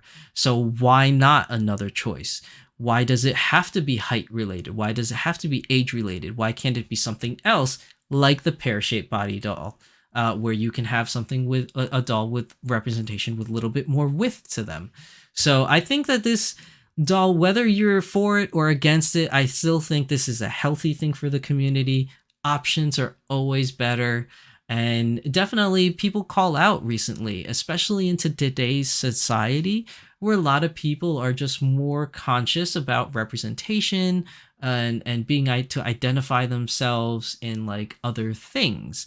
Case in point, like things like movies, like from the 80s or the 60s even. Like, you had certain individuals that were there, whether it be the tall, dark, and handsome, or the hourglass-shaped woman, or, if you, dare I say, open that can of worms, like if a lot of actors were primarily white playing other races back in the olden days. Whereas now, if you see a lot more diversity in the acting scene for different people of shape, sizes, colors, creeds, all of that stuff is much more representative nowadays in media.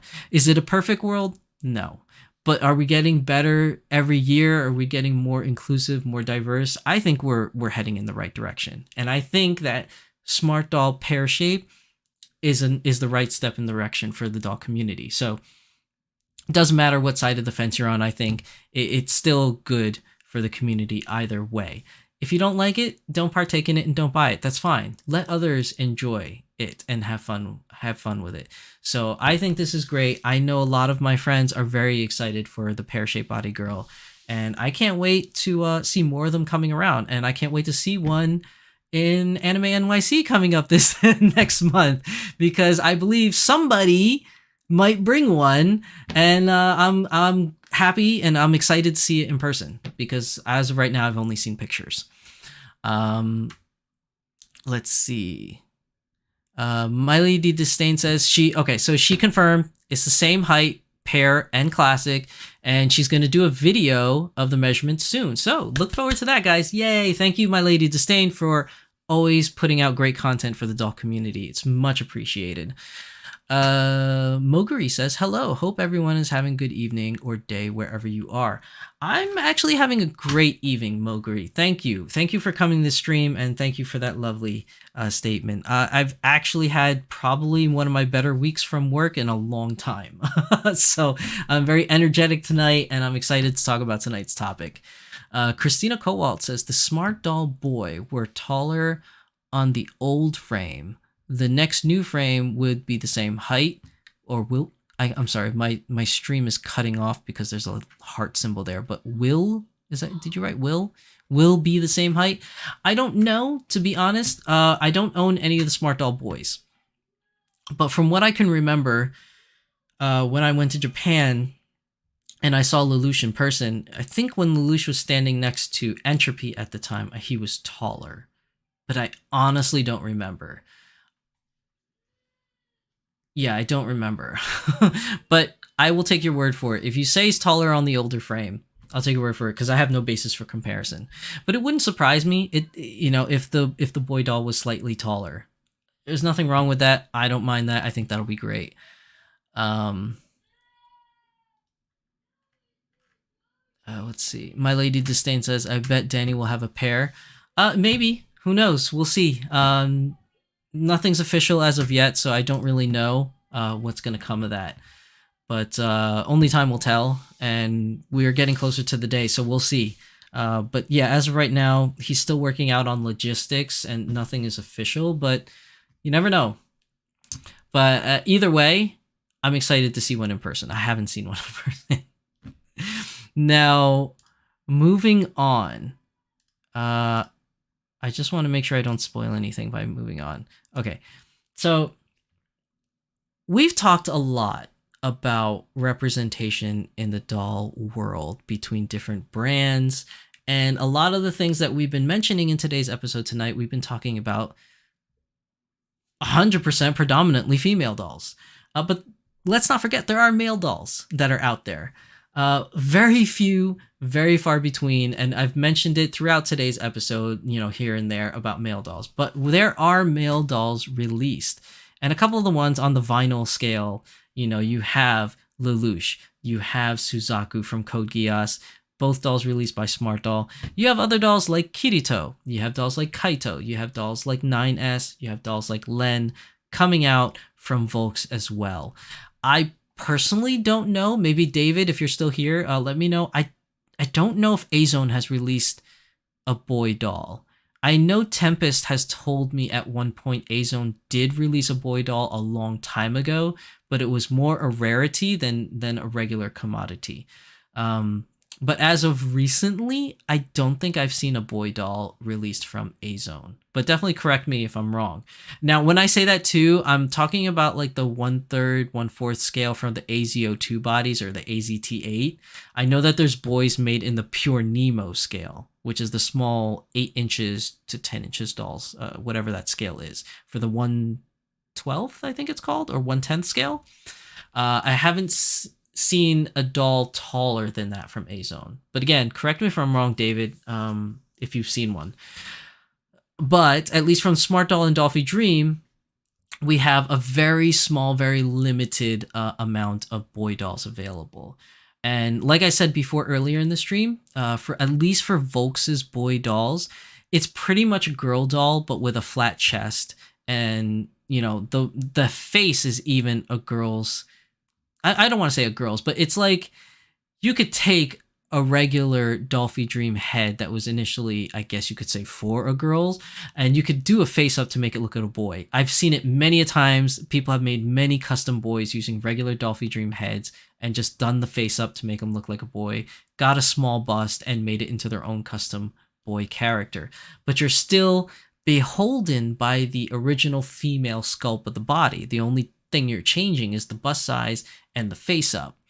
So there really isn't too much, at least when you call a separation for male and female doll body shapes, because it's still pretty much a female body, but with like a small bust again and a different face up. Whereas at least with Smart Doll, and according to I forgot who said it there before.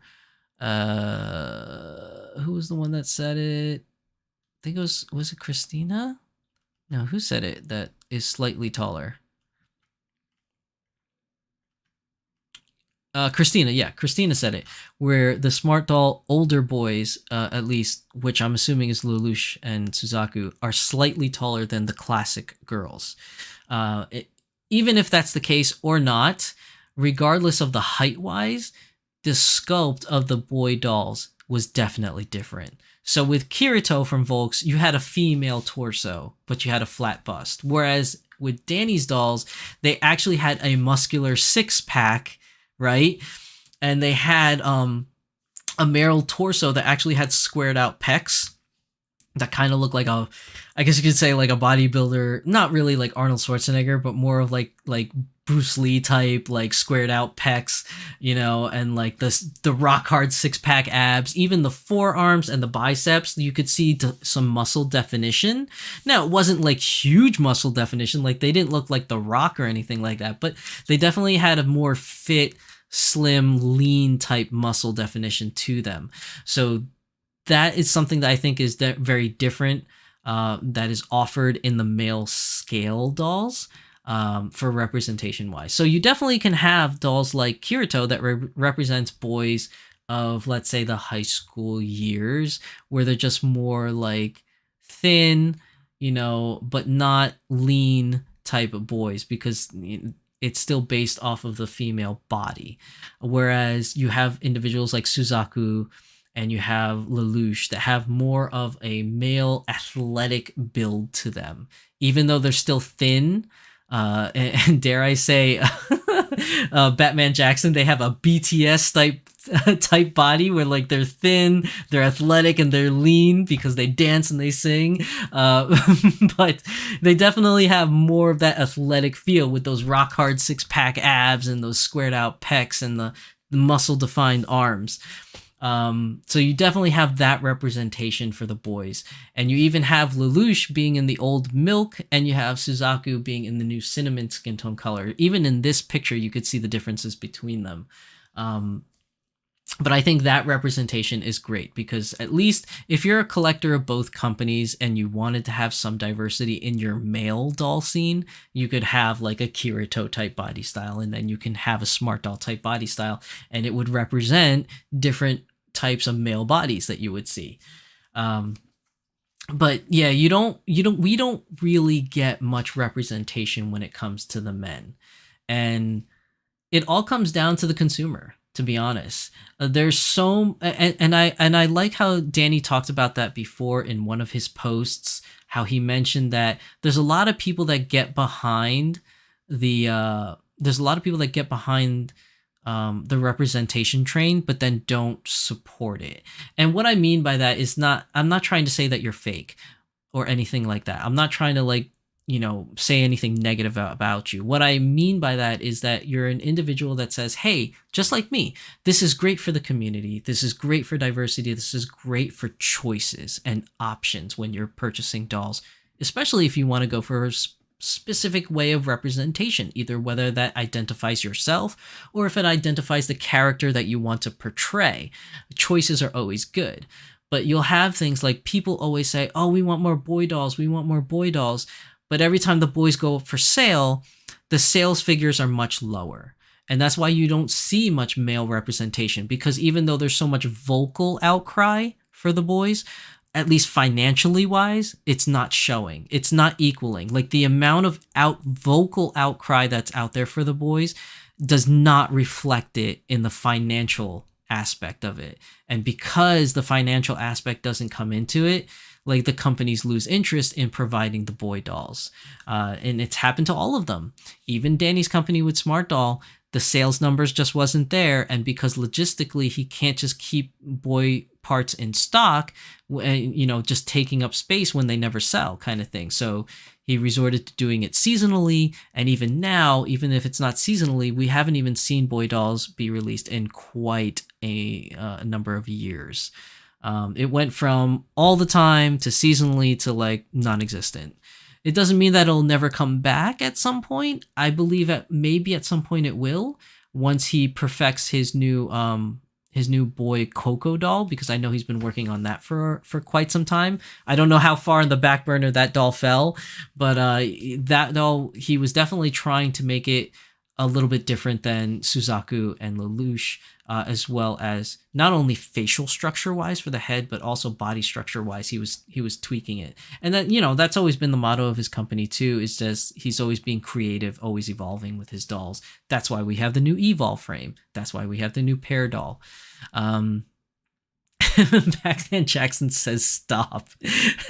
Come on, man. You know what I'm talking about, Batman. You know, you got Lelouch and Suzaku. They got them BTS body style. You know what I mean? They got that body shape, man.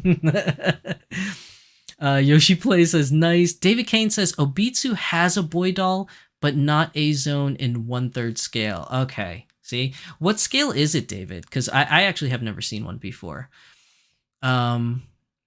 Moguri says, I'm honestly looking forward to the Pear body. I don't have a smart doll in my collection, but I've been following Danny for a very long time when he was still running the Culture Japan show. Oh man, I miss the Culture Japan show. That was my favorite show. I would watch it over and over and over. Mostly because not only is it a good show, but mostly because it gave you a look. It gave you an insight of what Japan was like, at least in the certain areas that he took you to, which wasn't really available back then. Like back then when he was doing the Culture Japan show, Japan was still an enigma for a lot of people that never travel. You know, because you don't get much news about it. You don't get to see much about it. It was always this unicorn for most people. But nowadays with like the invention of YouTube and live streaming, there's a lot of people traveling Japan, making Japan videos, live streaming Japan, where it's not so much like the white whale that everybody's like, oh my God, that's what it's like over there. It's pretty much widely available, a lot of videos of Japan. But back in the day, when Culture Japan, the TV show, was initially releasing, we didn't have any of that. So that was like one of those coveted shows where you get like an inside look at what Japan life was like, especially for anime people. And like, since Danny's heavily rooted in the anime background, you know, he took you a lot around, you know, Otome Road, Akihabara, Good Smile Company tours, like all those kind of things was so cool to see. And onsens and things like that. So I really love that show. He did mention a long time ago that he was going to do a new season, and then that kind of fell by the wayside, which is a little disappointing, but I get it. He's busy with a lot of other things. But would it have been nice to see a season 3 of Culture Japan? Definitely. That definitely would have been awesome. Batman Jackson says, I have Vindal. They're built like John Cena. Jay Louisa says, Batman Jackson, how is the Vindal? I've seen them on Grenado website. So, Batman Jackson, come on now, girl. You're getting way ahead of me. I didn't get to that section yet. We're going to talk about that. We're going to talk about it. Danny also had a TV show called Japan Mode. Yes, he had a TV show called Japan Mode. It was only one season, and I think it was only 9 episodes. And each episode was short, too. They were like only 10-minute long episodes. But I'm surprised you knew about that, David, because not a lot of people knew Japan Mode existed. And Japan Mode was another show that he did. I think he was affiliated with a TV company in Japan when he did that one. But that was also a cool show where he talked about like Japanese fashion and Japanese culture in like the fashion way, like going around like Shinjuku and talking about styles and things like that. At least that's what I remember it being from watching it, but I could be wrong. It's been some number of years since I've seen that show. Moguri says it was a cool show. I loved it since I was too young to travel to Japan by myself at that time. Yeah, and I think Japan Mode and Culture Japan were just outlets for a lot of people to geek out on Japan culture and what it was like. Because like I said, YouTube wasn't the way it is now for showing these things. So his show was one of the first shows to like open your eyes to this unicorn of a place called Japan. But it was definitely cool. I definitely really, really enjoyed it. Now, moving on to my next thing that I wanted to talk about that Batman jumped ahead of in front of me is this company. So there's a company called Grenado Doll. Now, Grenado Dolls mostly do resin dolls, but they had an offshoot company of Grenado Doll, which they called Vindal. And Vindal was a vinyl male doll company subsidiaried from Grenado Doll. And it was a very short run. If you want to go on the website, all the stuff is still there, but it's hyper sold out. Like, you're just never going to find it from the website. The only way you're going to get your hands on these Vindals is secondhand, and you have to find it somewhere.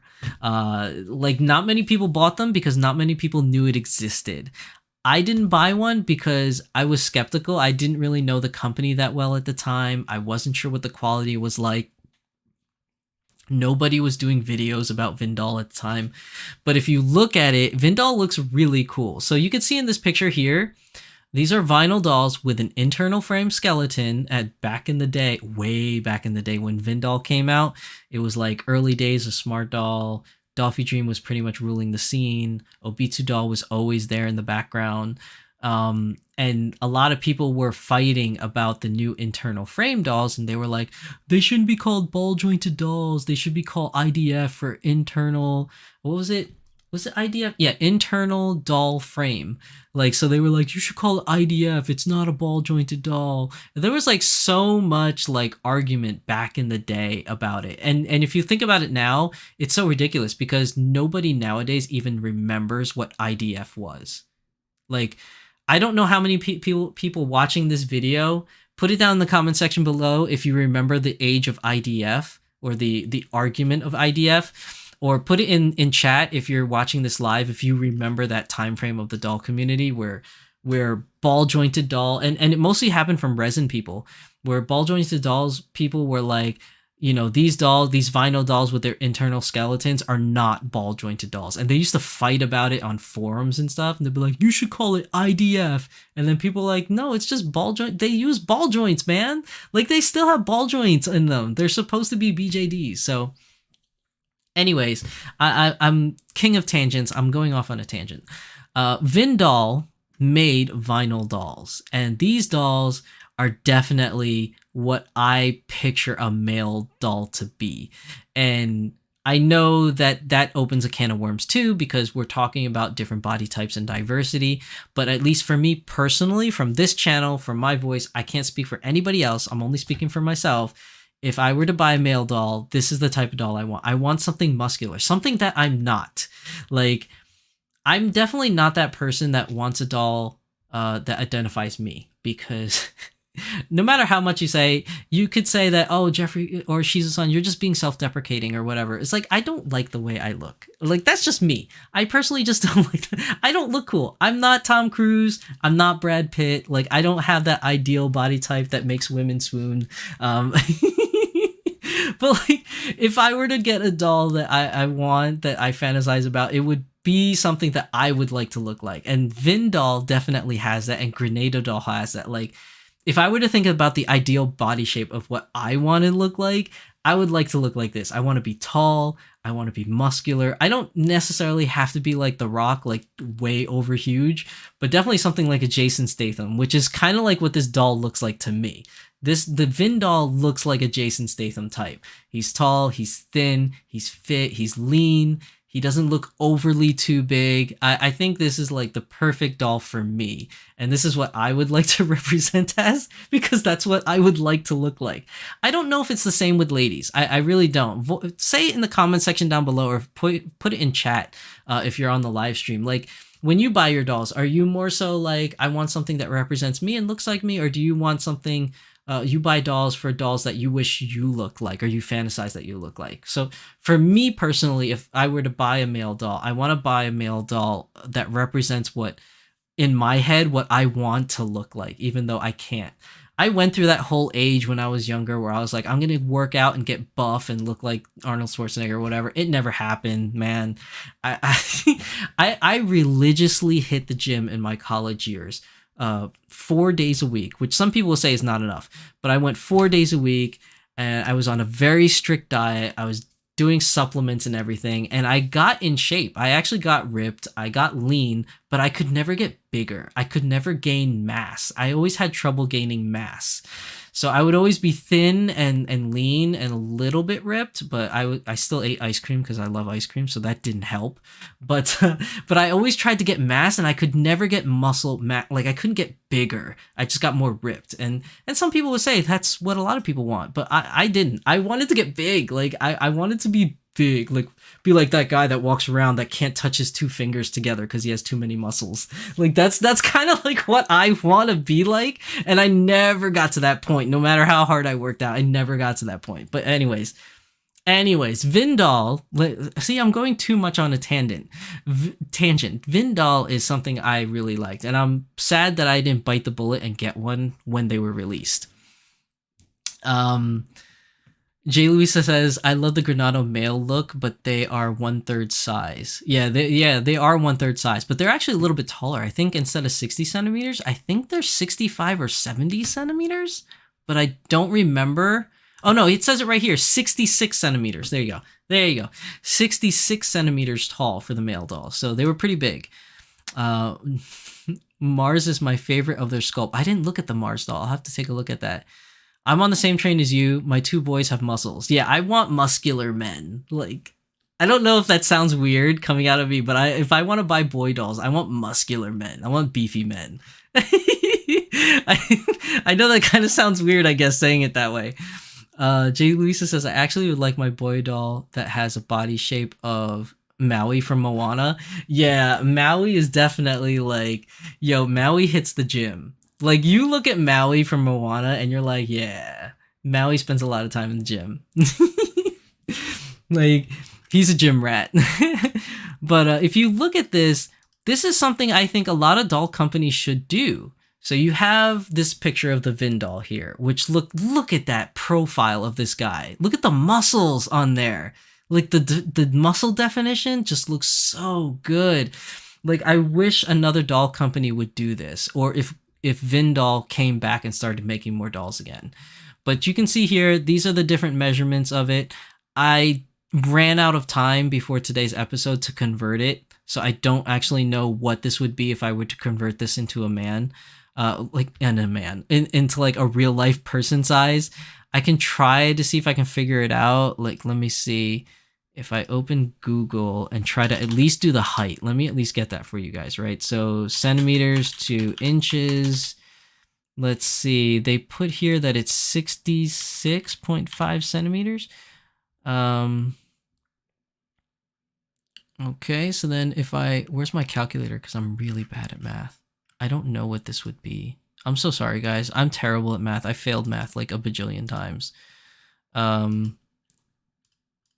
Let's see. That would be 199.5 centimeters. Oops. Which would roughly be 78.5 inches tall. So in feet, inches to feet, if we convert that, 78.5. Yo, so Vindal, if Vindal was an actual person, an actual dude, he's like 6'5". Like, like this doll, if it was to be converted to be an actual man, and we're gonna look at the demographic of what this doll would represent, this would be a 6'5" tall man. Like, that is a big man. That is a really big man. And if you look at the muscle definition on this man, if he was 6'5" with that muscle definition, that's 6'5", 225 pounds. That's what I would think of pure muscle mass. Like, that's a big boy. Like, that is a big boy. I think that's a little too tall for me, even though I like the way this doll looks. Like, my ideal height, like if I could pick what my height would be, I would like to be 5'10". I don't need to be 6 foot. I think 5'10" would be good for me. I would really enjoy 5'10". But 6'5", that's borderline a little too tall. That's like, no, Shaq is 7'2", I think, is Shaq. Or 7'1". Shaq is real tall. So this guy's shorter than Shaq. This guy's more like, who's like 6'5", like Blake Griffin style tall. I think Blake Griffin's 6'5". Like who else is like Kyrie Irving or something like that, right? Like 6'5" tall or 6'6" tall. Like that's a big man.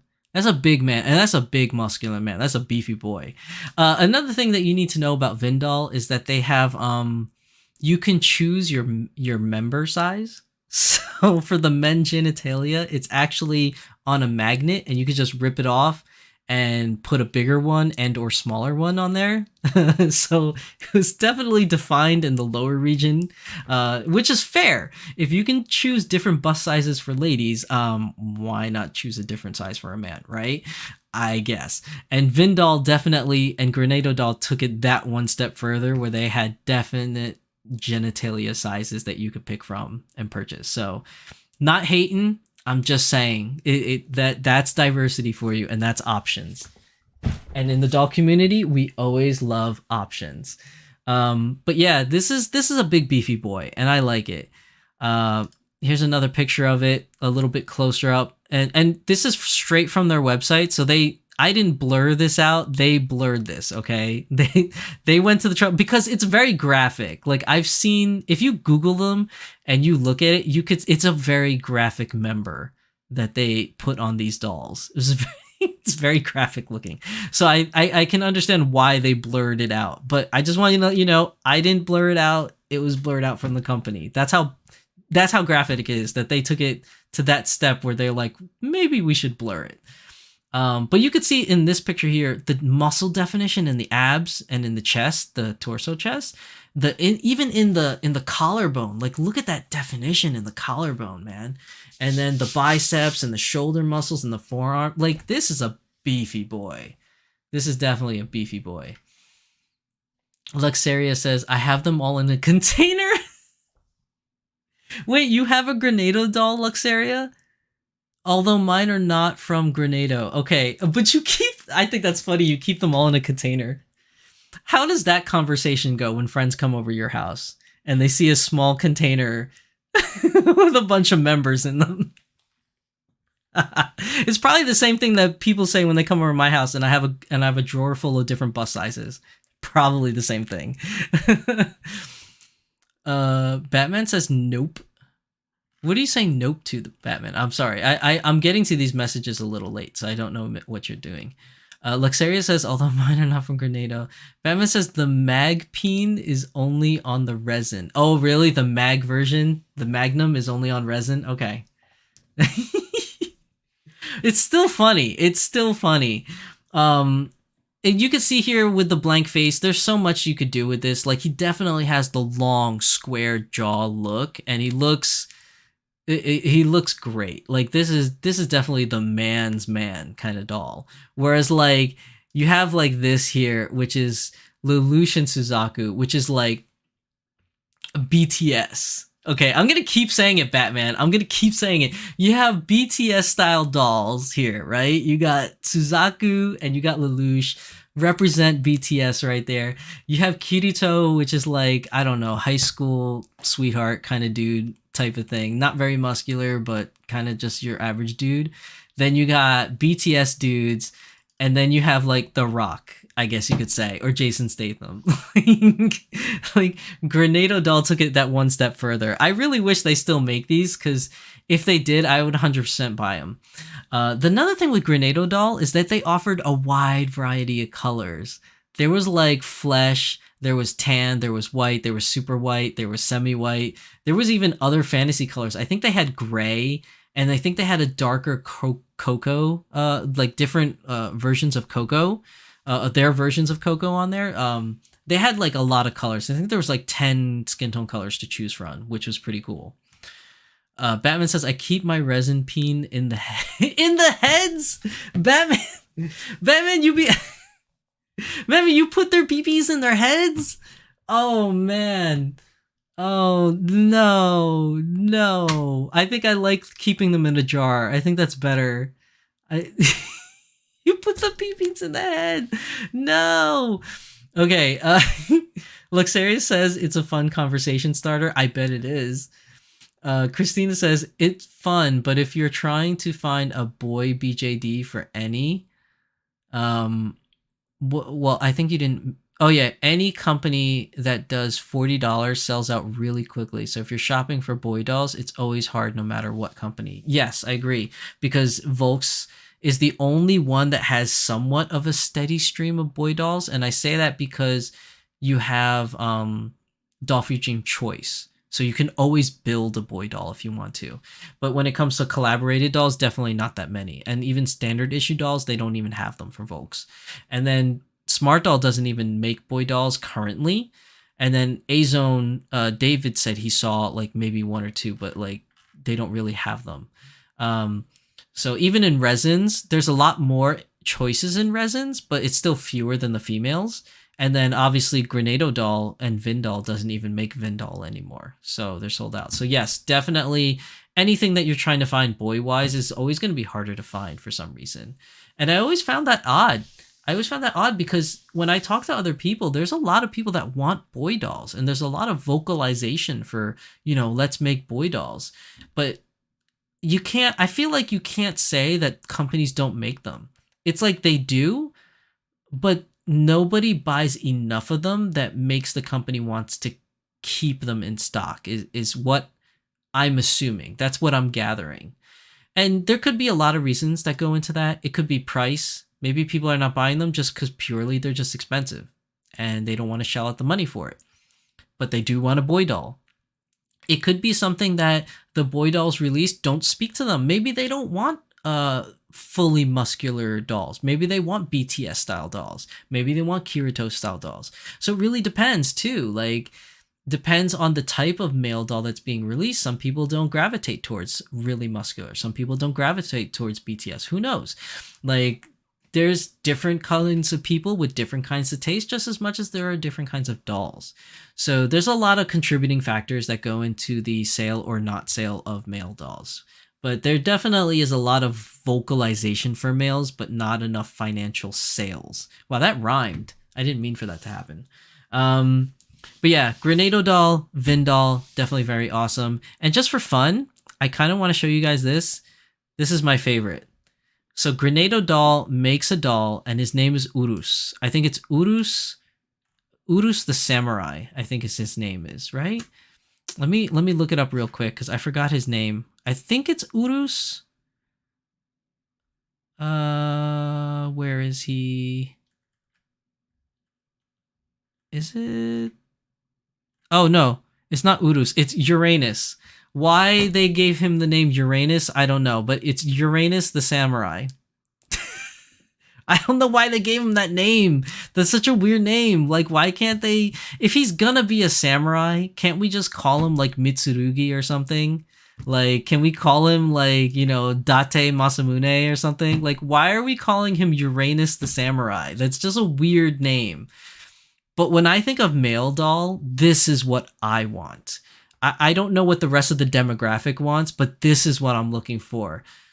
Tall, dark, and handsome, steely eyes, squared off jaw, a little bit of like a goatee, some facial hair, like this is like the quintessential male doll for me. Like, this is what I want in a male doll. This is cool. This is also resin. This is not vinyl. Uranus is a resin doll. He's not vinyl. But yeah, if I were to pick a male doll, this is what I want. Even when I was looking for male doll and I found Uranus, this is so weird to say. I'm so juvenile because I keep thinking Uranus as in Uranus and not the planet. But But like when I discovered him back in the day, he was already sold out. Like I couldn't get my hands on him even if I wanted to. Like he was way sold out already. Jay Louisa says, that's why Mars is my favorite. Planet names. Oh yeah. That's why. You're right. If you look at their site, you know what? I'm going to share it with you guys. Why don't I just share it with you guys so you guys can see it? I'm going to show you guys Grenado Doll. Let's have fun. Let's have fun and look at Grenado Doll. Okay. Let me open it up so we can see all the models. So let's go here. So we have Grenado Doll. Okay. And they had a line of planets. So, Jay Louise is right. So this is the top of the list, but if you go down a little bit, you see Captain Neptune, Uranus the Samurai, you have Jupiter, Mercury, another Mercury, you have Mars. Here's Mars. So let's see Jay Luis's favorite one. So this one's Mars. Mars is a kickboxer. Yo, kickboxer Mars, man. So this one is more like it looks like more like a tan or Coco style of a doll. Look at the muscle definition on that. Yo, check out those abs. This dude's ripped. Yo, Mars is ripped. I see what you're talking about, Jay Luisa. Yeah. Look at the back definition. The definition at the back. Like, see, this is a cool male doll. This is what I would call a male doll. Like, I would buy this. I would get Uranus first though, because I just like the samurai Uranus. He just looks cool. But yeah, definitely Mars has like the little bit of the 5 o'clock shadow look. Definitely looks cool. But they have a lot of other dolls from Grenado if you want to just do like male dolls. Look, all of these are out of stock. Like all of these are out of stock. Like is Grenado not making dolls anymore or something? Like everything on here is out of stock. You can get just bodies. It looks like they're just selling bodies. Yeah, there's a lot of different bodies.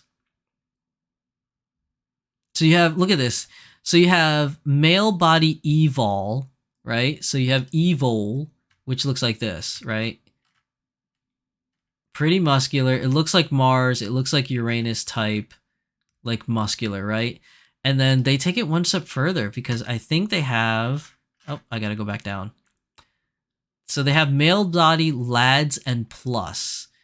So Lads is more thin. This is like BTS body. You got the thin, you know, lean, somewhat ripped, like, you know, kind of BTS looking guy. I guess this is Lads. Oh, and then that's it. I don't know what the plus is. Lads Plus. But then we have the other one here, which is Titan. You got male Titan, and this is a big beefy boy. Like, look at this. Look at this guy. That's a big boy right there. Oh, why did it? No, don't do that. No. Okay, there we go. So then you have, was this for Attack on Titan? No. Body Training Titan. Yeah, look at this guy. Why is it highlighting? Stop highlighting. Look at this guy. That's a veiny beefy boy. Look at the veins on his arms. Like, this is a veiny guy. Like that's Titan right there. But yeah, you have different options. And look at this. You can get different skin color: white, normal, wind fresh, tan, sunshine orange, and you can have chocolate, Syringa, which kind of looks like a gray. It's kind of like ashy colored. But yeah, Grenado doll. They got some cool stuff. Look at this Jane. She looks pretty. Where's the Jane? Jane looks pretty. She's gorgeous. $150, but she's out of stock. Jane's out of stock. But yeah, I mean, you know, this is what I would think for a male doll. If we can get this in vinyl, like if Vindal came back, like that would be cool. Like these are Vindals. Who's Udell? This is a Vindal Udell. Pretty cool. Pretty muscular. This guy's badass. He's a little pointy right now. Must be cold. Must be. No, not cold, but he's a little excited. You could say Udell's a little excited to be on camera. But yeah, I mean, this is what I think when I think like male doll. Like this, not that I'm saying there's something wrong with Lelouch. I love Lelouch and Suzaku, but like my ideal of male doll, this is what I want: square jawed. He's got like, you know, he's got the 5 o'clock shadow, or like, you know, the little goatee thing like Uranus does. No pun intended. But yeah, I mean, this is something that I would like to see more of within the doll community. At least when you want to talk about male dolls, this is what I want to see more of. I want to see more male dolls like this. especially in vinyl. Can we get this? Like more male dolls like this in vinyl? I would love it. Like this looks so good. So good. Luxaria says when people said they want muscle, Grenado took it personally. They definitely did. They definitely did. They took it way personally. They were like, "You want muscles? I'll give you muscles." And they definitely give you muscle male dolls. And they look good though. Like at least to me they look really good. Very athletic, very muscular. That's the type of male doll I want. And I have yet to see it in vinyl other than Vindal. They're the only ones that have done it that I know of. If there are other ones, please let me know because I'm looking for one and I can't find them. But yeah, that speaks to another demographic that is not represented that much in the doll community, and I want more. I personally want more representation of male doll like this. Whether that be from Volks, whether that be from Obitsu, whether that be from Smart Doll, or whether that be from Vindal coming back. I want more like this. Now I know that this type of doll or male doll doesn't appeal to the masses. I get that.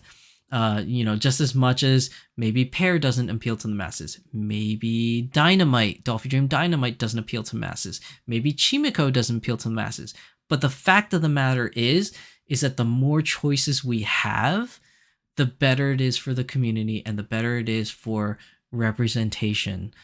Whether that be representing yourself or representing what you would like to be or your ideal to be. And at least when it comes to male dolls, this is what I would like to be. Like that's what I want to be. I look nothing like this dude, but I want to. I want to. I don't have a square jaw like that. I don't. And I can, no matter how hard I tried, I can't get my goatee to look like that. That's so clean. It just looks so good. And I'm too lazy. I'm too lazy to like kind of fine tooth comb and make it look like that. But this Uranus looks good. No pun intended. Uranus looks good.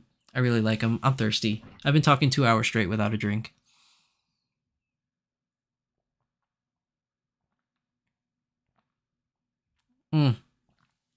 Now, because today's show is all about diversity and body types, I think I've touched upon a lot of different body types. Now this is nearing the end of today's episode. We're getting close to the end, as I don't have any more examples to show you.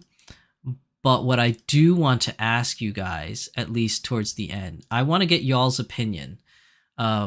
Is there a body type that hasn't been represented yet? And I'm not talking about skin tone, because that's arguably a whole nother topic in itself. But I'm talking like a body type, like as in height, as in weight, as in shape, as in muscularity or leanness or whatever have you, because we've seen a lot of different female representation coming by. We haven't seen as much male representation, but maybe there's a body type out there that hasn't been represented yet. And one that comes off to the top of my mind is that Danny Chu's doing a pair body girl with a pair body man. Because there's plenty of men out there too that also have pair body type shape, or not even pair body shape.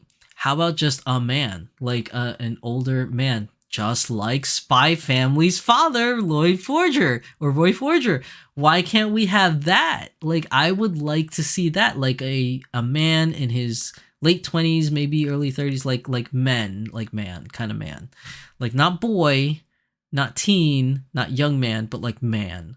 And I would think that would be somewhere around the mid 20s to 30s age kind of man.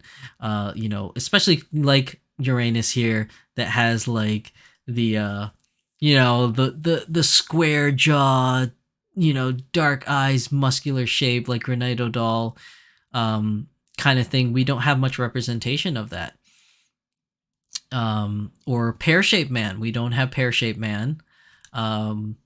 Or just, I guess you could say more representation of boys in different age groups too. But then you could also make the argument that you could make a Dolphy Dream sister male, a DD male, a Chimiko male if you wanted to. So that is also a thing. But what could possibly be there? What would you guys like to see in a diversity type situation for representation, what kind of body shape or body style would you like to see that hasn't been done yet or talked about yet or what have you? Jay Louisa says muscular 6 foot lady in vinyl. That would be interesting because as of right now, most of our lady representation are thin, slim figured women. And then now we have the pear shaped body coming out of Smart Doll. But you're right, we don't have a muscular woman. I don't know about 6 foot or whether it be 6 foot, 5 foot, 4 foot five, whatever, like type of scaled down doll, but muscular. Yeah, we don't have a muscular female doll, and those women exist as well. Whether it be female bodybuilders, whether it be female law enforcement or military, whether it be just a regular female that works out in the gym that's just very fit, that does what's that thing called? The Spartan race. You know what I mean? Like women do the Spartan races. Women do like what's the other one? The Iron Man challenge. Like there are very physically fit, muscular women as well. They don't have a representation in the doll world either. That would be very interesting to see. I would like to see that. Christina says, why did the older male doll have to be called Uncle? I think it's always really funny. Wait, which one are you talking about from Grenado Doll? Because I totally missed that as I was scrolling around. Was there one called Uncle? Hold on, I'm looking now. I don't know if that's what you were referring to, but I'm trying to see if there was one here.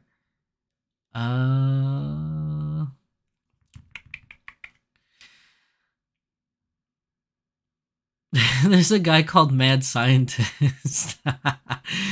I don't see Uncle in here. Yeah, I don't see an Uncle one, but are you talking about you would like to see an Uncle? Oh no, it says, why did the older male doll have to be called Uncle? I don't see one. Which one are you referring to? Cause so I can look it up.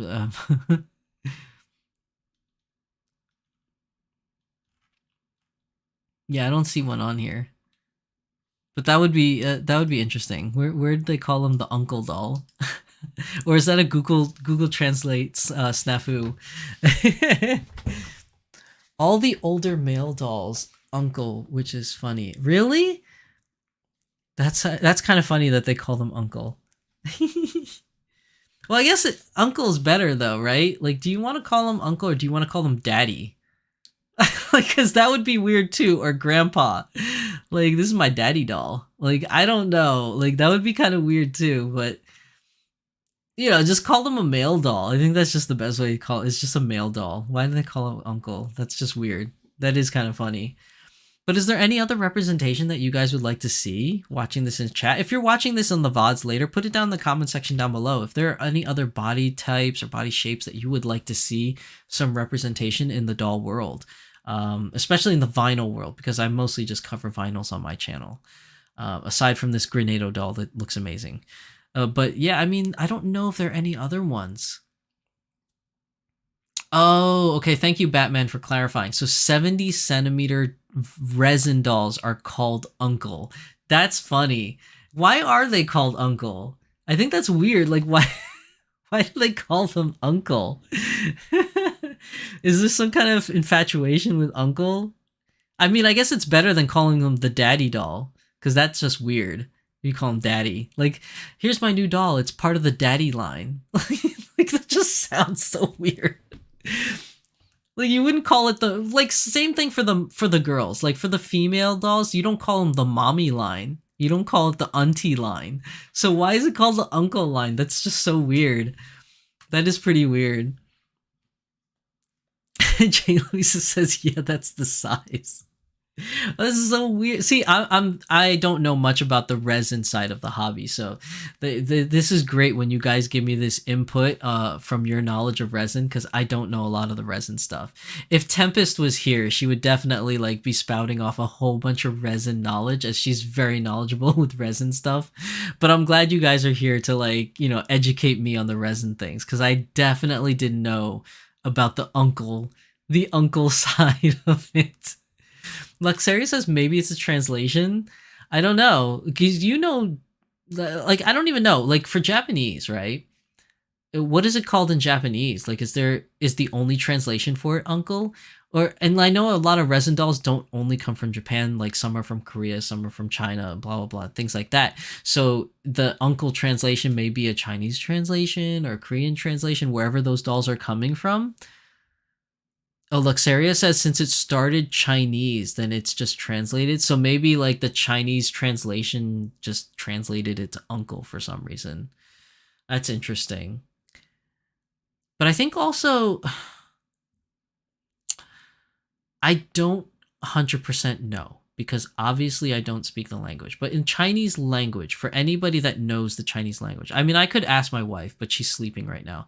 But for the Chinese language, I think my very limited knowledge of it is that they do have genders. There are words for male and female, but when you talk in contextual like wise, like grammar wise, when you're just talking, I think the word is ta, like ta, like they say ta, ta wo yao or something, ta wo shi, ta chi, or whatever. Ta just means it. Ta could mean he or her.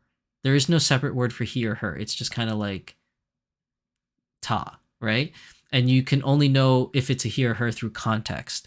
So I don't know if the Chinese translation, whatever the translation is that uncle is coming out to, maybe it's kind of like that, like it's a non-gendered description of a person, but when they translate it, it gave it a gender. I don't know. Obviously, I don't speak Chinese. I have no idea. But if anyone speaks Chinese, let me know. Like I don't know. Like I honestly don't know. Jay Louisa says they are huge. I follow a YouTuber who collects those sizes, and she had Grenados in her collection. China started or polarized the 70 centimeters. I know Shushu and Bobo are uncle. Oh my god, I almost knocked down Mercedes. Really? Shushu and Bobo as uncle? Okay. Mimi Bernard says Peakswood boys are dandy. They call them dandy? Okay. So I guess that's another way of calling them. I forgot what uncle was in Chinese. I can't remember. I knew it at some point, but I don't remember. What is it in Japanese? Like if it's uncle. It's not Obasan, because Obasan's grandmother and Oji-san is grandfather.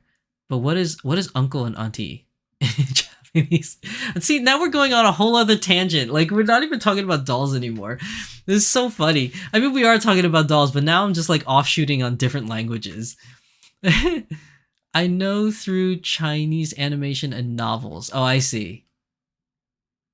So Luxaria says Oji-san. So I thought Oji-san was grandpa. Like Oba-san, Oji-san. Or is it like Oji-san? Like a little bit longer is uncle? Oh, Oji-chan is grandfather. Okay, thank you, Lux, thank you for clarifying. Obviously, you could tell I don't speak Japanese. I have no idea what I'm talking about. I'm just spouting nonsense now. It makes no sense. I'm so sorry. I'm like butchering the Japanese language here. Oji-chan is grandfather. Okay. Shorter O from uncle. Okay. I see what you're saying now. Shorter O and shorter I for uncle. So Oji-chan, Oji-san, and Oji-chan, I guess. It also means old man. That's what I feel like right now. I am an Oji-san. I'm an old man. I was talking about with my coworkers today because we were talking about I forgot how we got on the topic, but we were talking about 9/11 and like where we were, which is odd for a topic because it's not 9/11 right now. It has already passed. Usually we talk about that stuff on the day of because we're like remembering the day. But for some reason we got onto that topic and I was talking to them about it and I was saying how during 9/11 I remember the day vividly because when it happened I was in court for a speeding ticket. On 9/11. Yeah, I was already in college. It was my freshman year of college. And I was talking to my coworkers and my coworkers were saying how they were in kindergarten where they were 3 years old when 9/11 happened and I was like, "Oh my god, I am so old. I am an Oji-san." Like I am such an old man right now talking to my young coworkers. Like I'm that dude. I'm that old man at work. I'm the old man at work that all the young people look at and just like, "Oh, you need help lifting that box, old man?" like, like I was already like in my college years when my coworkers were babies. How crazy is that? Like I'm so old. Uh Luxaria says Moguri is right for the OG son meaning an old man. But yeah, I mean, like I think we've gone off topic a little too far.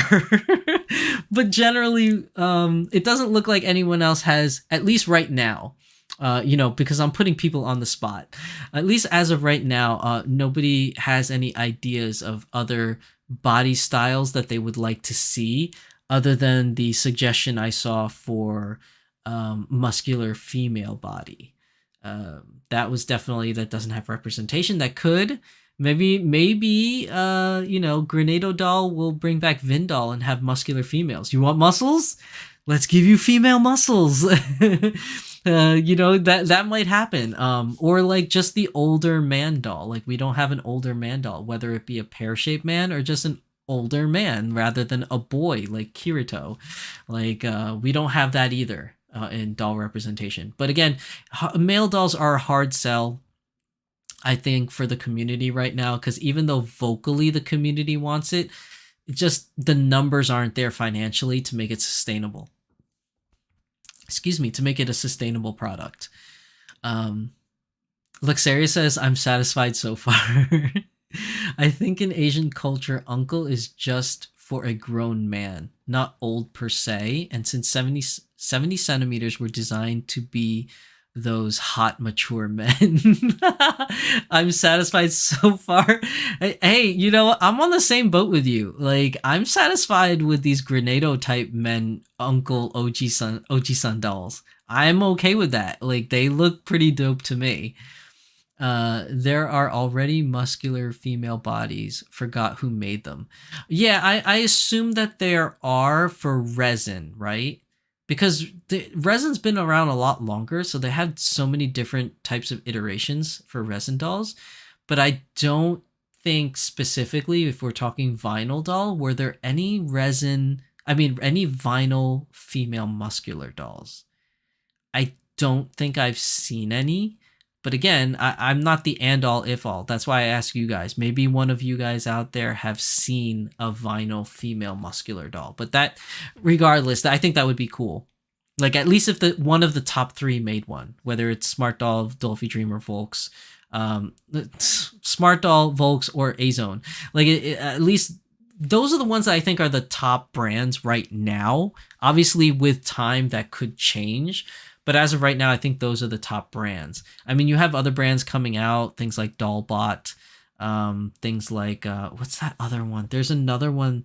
Oh, David, are you still in chat? There's one that David Keynes told me about, another vinyl brand company, and I can't remember the name now. It wasn't Dollbot. I think someone told me of another one.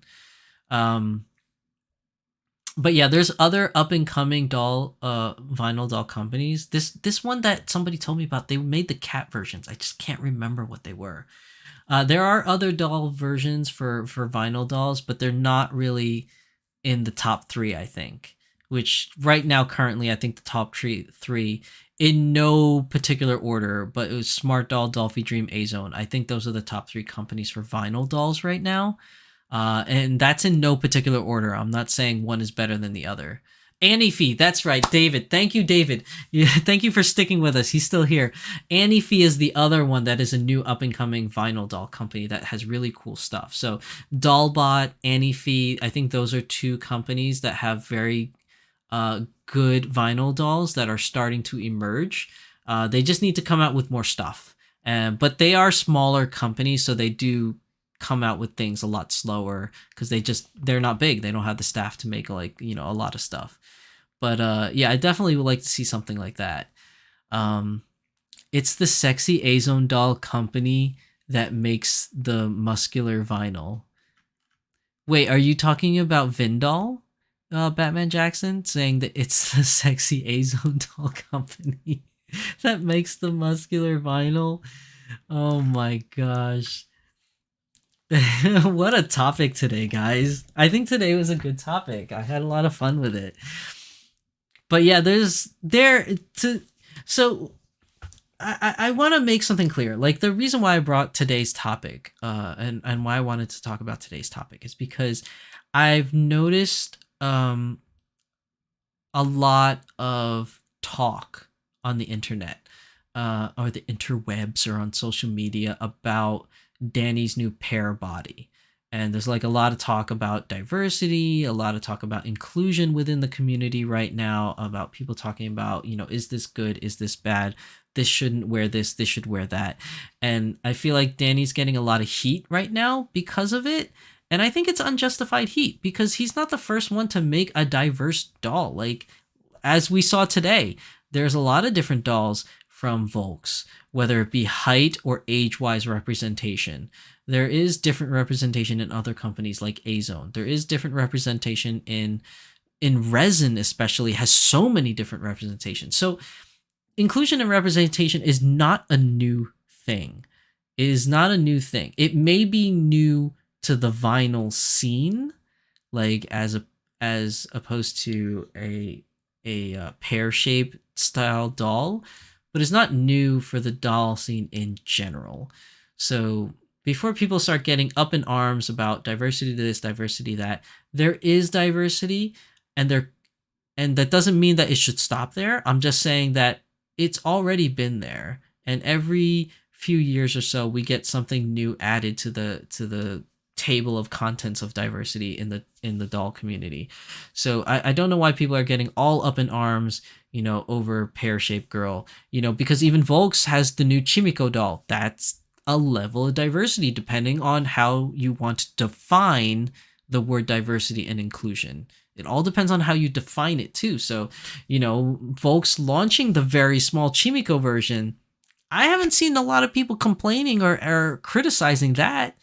And you could do a lot of things with that may not be pleasant or savory too. I mean, there could be individuals that buy a Chimiko doll and then put it in like a two-piece string bikini. You know what I mean? Like, I'm sure if somebody did that, there'll be somebody out there that will have something to say about that as well.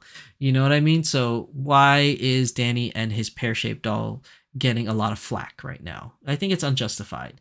I think there is a lot of diversity shown in dolls and different doll companies. But if we're gonna narrow it down to just the vinyl dolls, you got to remember that vinyl dolls as a whole is still an infant in the doll scene as compared to the OG plastic dolls or like the OG resin dolls. So, we're still, as a community, as a vinyl doll community, is still young. So the diversity is still being added as the years go on. And, it's not going to stop with Chimiko. It's not going to stop with pear-shaped doll. It's not going to stop with what David Kane said, the 1/1 scale doll either. Like, we are going to get a bunch of different kinds of dolls as the years goes on. So let's try to remember that diversity is a good thing, and choice is always a good thing, because dolls, like people, come in many different shapes, sizes, colors, and all the other genres out there. There's so many different types of people that eventually will also get the so many different types of dolls. It's just a matter of when. And they are coming. We had what, like, back in the day they called normal skin, but then they came out with tan, they came out with white, they came out with semi-white. You had fantasy colors, you have cocoa. So, like, the vinyl doll scene is growing. Every year it's growing. Every couple of years you get new stuff, new things. So, diversity has always been there. So let's not criticize too hard, on the new dolls coming out, because there is always a doll for someone.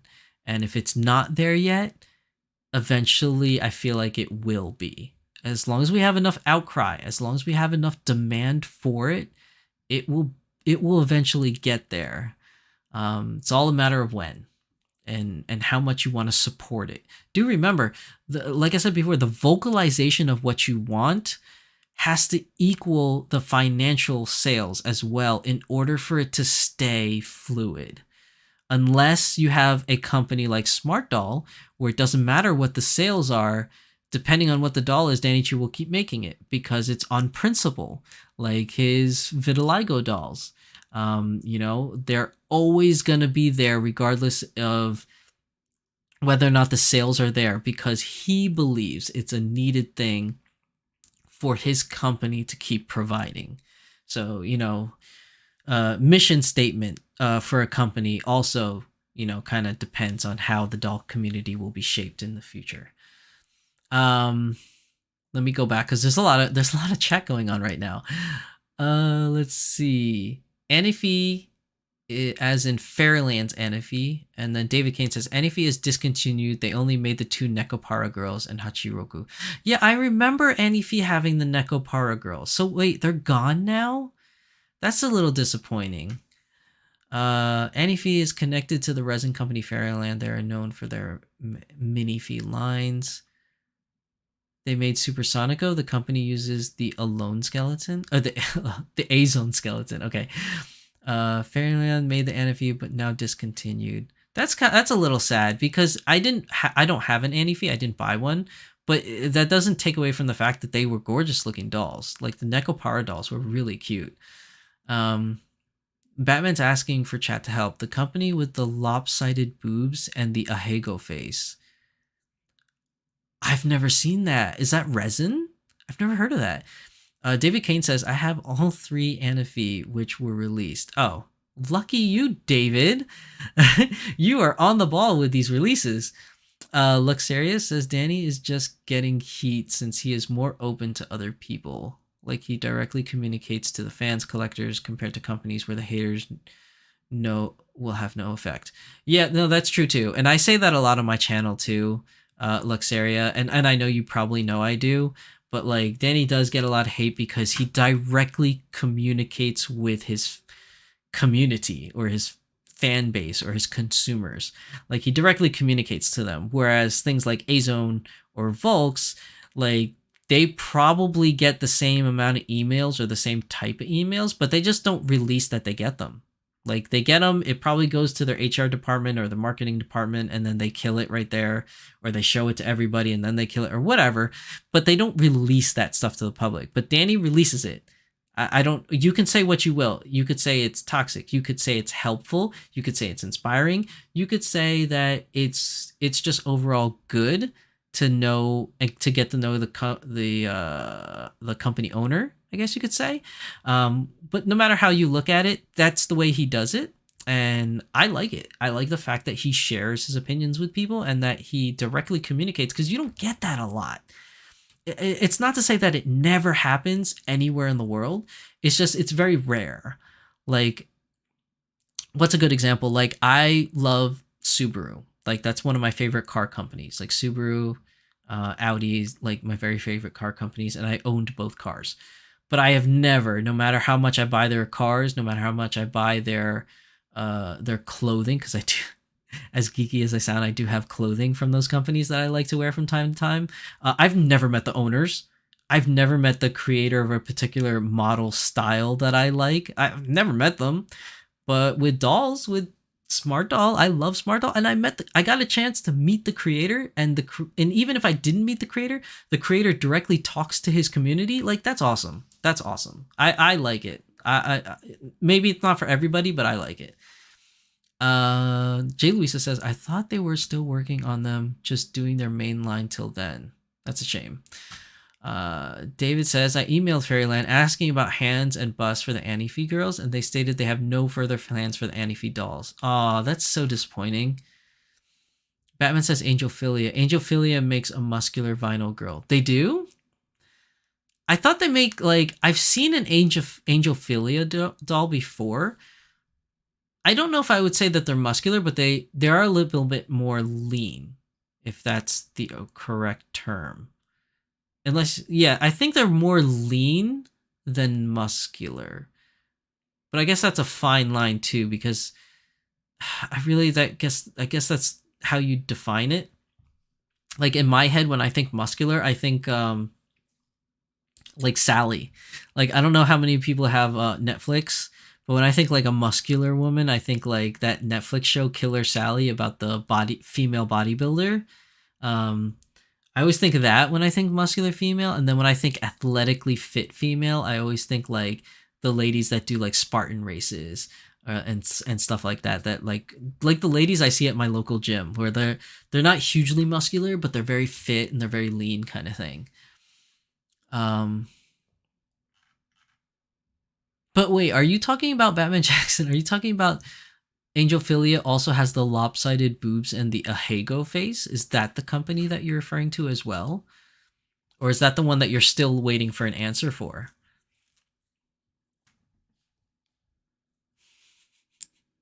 Hold on, let me get some more to drink.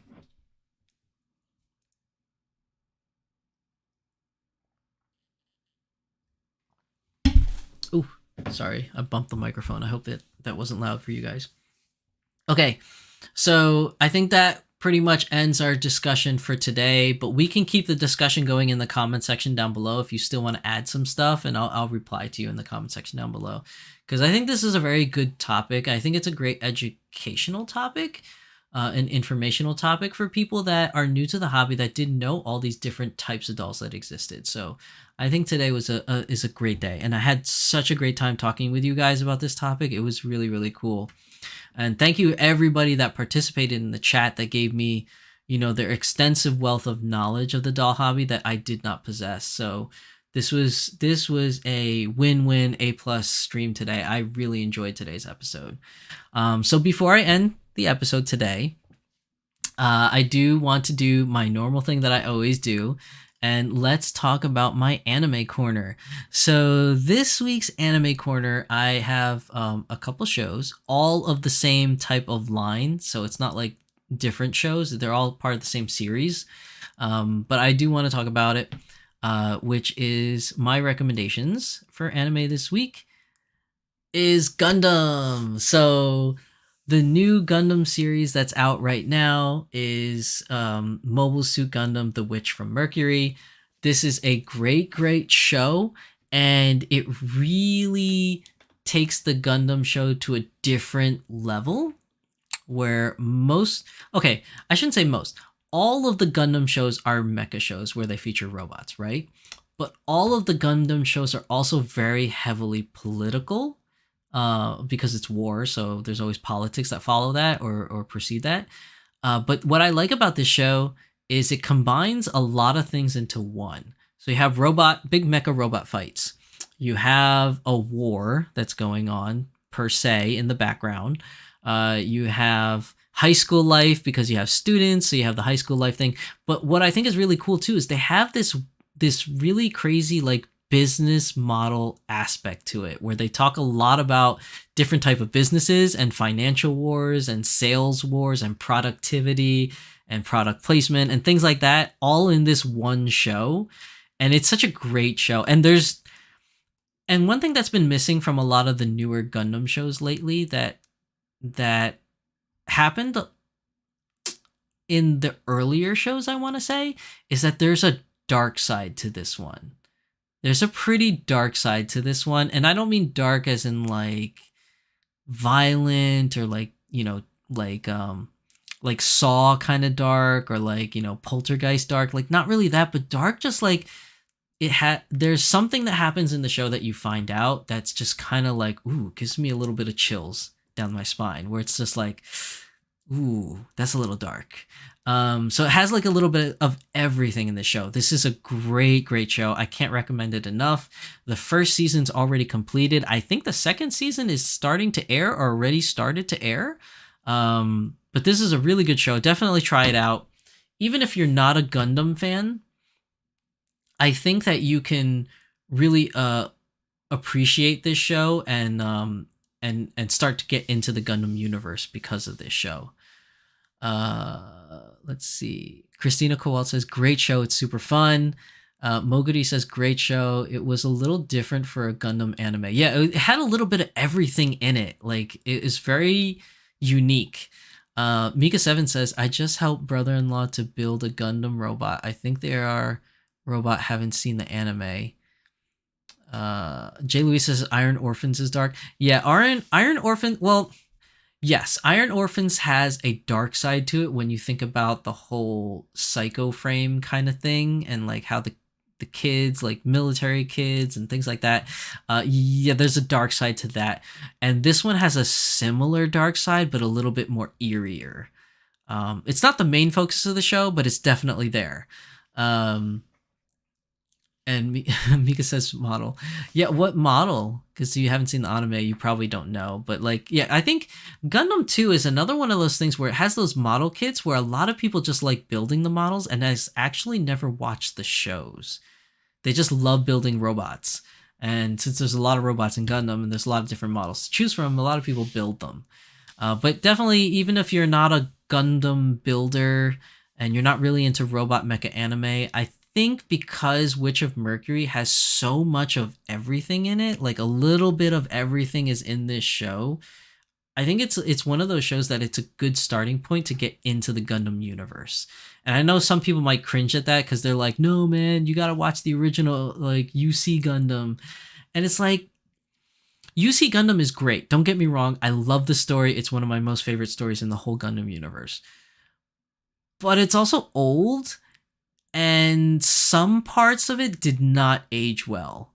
Like, the original Mobile Suit Gundam that everybody, like, fawns over is a great storyline, but there's a lot of aspects in that show that just did not age well, and you could definitely tell when you see it. You're just like, ooh, that's a little cringe. They did that back in the day, or they said that thing. Like, it didn't age very well, but the story overall is still really good. But I think because it didn't age well, and a lot of people are not, some people don't like watching like the older cartoon styles of animation, which is wild to me because that is my favorite style. Maybe because I grew up from it, but some people don't like it. But if you want to get into Gundam, or you're looking to get into Gundam, I think this newer version, this Witch of Mercury, is a good stepping stone to kind of get an idea of what the whole genre is about. Let's see. Omega 7 says it's called Iron Blooded Orphans. It's probably like the Barbatos Gundam that you help your brother-in-law build, because that's pretty much the most famous Gundam from Iron Blood Orphans. So probably Barbatos. Jay Lewis says, my boyfriend builds them and he loves Unicorn. Unicorn is an awesome Gundam, but it's a pain in the butt to build. It's such a pain in the butt to build a Unicorn Gundam because there's so many pieces and so many transforming pieces. It's really annoying. But it is, once you're done, it's a beautiful kit. Luxaria says, Gundam Seed and Gundam Seed Destiny is still my fate. Well, you know what's funny, Luxaria? Okay, here's the funny thing, Luxaria. Witch of Mercury is a new show that's relatively here. But my recommendation is that if you like Witch of Mercury, the next show you need to go to is Gundam Seed. Gundam Seed is hands down my most favorite of the Gundam genre. And I know that's going to piss off a lot of people because for some reason or another, there's not a lot in the Gundam community that has a lot of nice things to say about Seed. Most people in the Gundam community hate Seed and hate Seed Destiny. And I am one of the few outliers, and I guess you are too, Luxaria, that are Gundam Seed fans. Like, there's so many people that hate on Gundam Seed for some reason, and I don't know why. It's such a great show. Like, me personally, all my friends that like Gundams always clown and make fun of Gundam Seed. I'm the only one amongst my personal friends that actually like Gundam Seed. Everybody else clowns on it.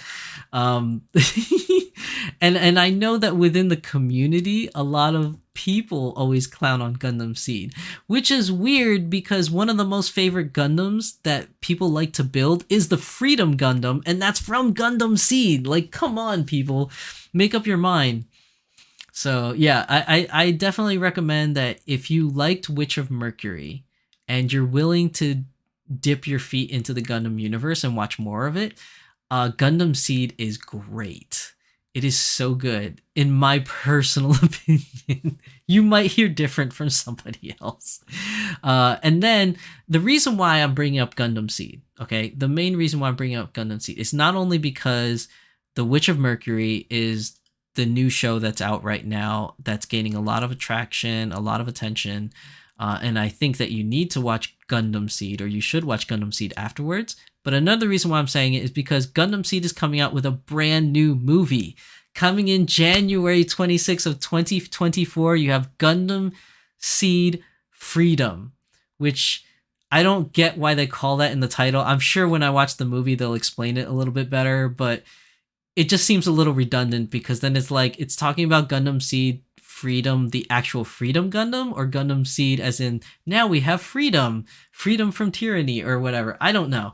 It's a little confusing to me. Maybe it explains better in Japanese. I have no idea. But I'm super excited for this.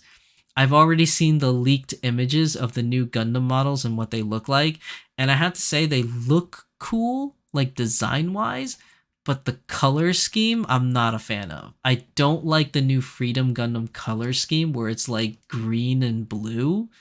That's a little bit of a weird color to me. I don't know, but maybe that's just me. Luxaria says, let's go. Moguri says, I love Gundam Seed 2. I hate Destiny though. Oh man, if between the two, most people hate Destiny. I still like Destiny because I like Luna Maria Hawk, but I liked her in the first half. I hated Luna Maria Hawk so much in the second half. And then I really felt bad for Mir. I hated Mir in the first half, and then in the second half, I really liked Mir. And the main protagonist, who's Shin, I couldn't care less for. He's the same thing as like the main protagonist in Gundam Zeta, which is Camille Bidan. I hated Camille Bidan with a passion, but I loved every part of Zeta when Char was in it. Let's see. Luxaria says, Lacus must have been my first anime waifu. I love her so much. Yo, Lacus Klein. Please, please, please, please. Any doll companies out there, can you please make a Lacus Klein doll? I want Lacus Klein as a doll so bad. I don't care if it's Smart Doll, Dolphy Dream, A-Zone. Please, somebody make a Lacus Klein doll. Oh my god, that would be awesome. I love Lacus Klein. So I want a Lacus as a Dolphy, or I will custom make my own. See, Luxaria's in it with me. Lacus Klein, man. Jay Louisa, 8th MS Team for me. 8th MS Team is a very good show. I like 8th MS Team too. That's a good one. Batman says, looks like there were only a few releases of the Muscular Angel Philia. It's old and hard to find photos. I sent them over Insta. Oh, you did? Oh, let me check. Demi sent me some pictures. Oh, yeah. Yeah, they're pretty muscular. Oh, I don't understand. What? Batman Jackson, why are you sending me Okay, I guess because I asked for it, but like, why would they make this? Why would they make a doll with lopsided boobs like that? Like, that's that's so weird. Like, was there actually a demand for this? That's so that's really weird. I wish I could share it with you guys, but like it's on my phone and I have no way of porting my phone stuff onto the live stream. But but oh man, that's weird. That's kind of weird. Moguri says, I follow a Japanese person on Twitter who has a custom Lacus DD. She's absolutely beautiful. Ooh, Moguri, sent it to my Instagram. I want to see what that looks like. I'm very curious. Oh, Luxaria saw it too. I was hoping for an official collab, but I can't be choosy. Yeah, I want an official collab too. I want a fish collab with so many dolls. So many dolls. Christina Kowal says, other hot anime shows at the moment is Ancient Magus Bride Season 3 and Shield Hero Season 3. Go for really great shows. Oh, Shield Hero I didn't mention because I already mentioned that I love Shield Hero in another episode of Beyond the Doll. But yes, Season 3 is out now. The weird thing about me is I like to wait till the season's over and then I binge watch it. I hate waiting week to week for an episode. Like I hate watching an episode, they leave it on a cliffhanger, and then I have to wait a whole week to watch it. It really bothers me. So I usually wait till like the whole season's out and then I'll watch it. I'll binge watch it. Or I'll wait till like six episodes are out and then I'll watch 6 of them straight. And then I'll wait for like another 6 to go. Or something of that nature I'll usually do. Um Ancient Magus Bride I never saw. It's on my queue and I want to see it. I just never got to it. I can't believe there's on a season 3 now. It must be really good if there's 3 seasons. Moguri says, okay, sure, I'll send it shortly. Yeah, send it to my Instagram, please. I want to see this custom Lacus Klein doll. I'm super stoked for that. I want one. But yeah, I think that is everything. So I just wanted to mention my anime picks for this week or this episode. Witch of Mercury. Definitely go check out that show. It's a great show. And if you have time, go see Gundam Seed because the new Gundam Seed Freedom is coming out next year in January. Jay Louis says that, but that's what we old folks had to do in the days of Toonami. That's true. That is true. Toonami was a big deal. But Toonami, at least for me, when Toonami came out, I was in see, I'm dating myself now. I was a junior in college when Toonami came out. And I was hugely into Gundam Wing because Toonami was shooting out Gundam Wing and Outlaw Star. I think it was Outlaw Star at that time when Gundam Seed was going on, and I was a huge fan of both of them. And nowadays, though, I can't even remember what Outlaw Star was about anymore, and Gundam Wing has just not aged well for me. Like, it was fun when I watched it on Toonami the first time, but then when I try to rewatch it now, to me it's so cringe. Like I can't watch Gundam Wing anymore. It just seems so cringe to me now. But that's just me personally. Like I apologize if I offend any Gundam Wing fans in the audience, but I just can't do Gundam Wing anymore. I just feel like it didn't age well. But yeah, that's my recommendations for this week's episode. For at least for Shizu-san's Anime Corner. Jay Louisa says Outlaw Star, Ronin Warriors, and Sailor Moon. Yes. Although Ronin Warriors and Sailor Moon, I think that was on in the morning, whereas Outlaw Star and Gundam Wing was on at night, I want to say. But I could be wrong, I guess. It really depends. This was ages ago. This was like more than 20 years ago for me. God, I'm dating myself. But yeah, those were great shows. So that's it for today's episode. Wow, today was a long episode. I think because around the 2-hour mark, I started going into a lot of tangents. So I do apologize for that, as I am a little bit of a tangent king. But yeah, that was today's episode. I hope you guys enjoyed doll bodies and inclusion. I hope you found it informative. I hope you found it educational and maybe learned a thing or two, because you know what? I definitely learned a lot of things from a lot of you in the audience today for today's live stream. So today was a very good educational, informational show, and I really enjoyed everybody's company. It was so much fun. So yeah, that's everything for today's episode. Like I said, I'll see you guys at Anime NYC November 17th through the 19th if you are going. If you are not going, I will live stream. I just don't know which day yet I'm going to live stream at Anime NYC, but I'll let you guys know probably in another episode closer to the date. But that's everything for me. I am your host, Shizu-san, and my beautiful little Mercedes over here is with me. So thank you guys for watching. Please hit that like button if you enjoyed this video. Believe it or not, that like button makes a big difference. The more likes I get, the more YouTube will, promote my channel and promote my content for everybody else to watch. So thank you everybody for coming. Today was a great episode. I really enjoyed it, and I will see you guys in the next one. So next week is the Doll Symposium, which I might do live again. I'm really enjoying doing the Doll Symposium live lately. So I may do live again next week. We'll see. But other than that, I will see you in the next Beyond the Doll. So thanks everybody for coming, and have a good night and a good weekend. Take care, doll family.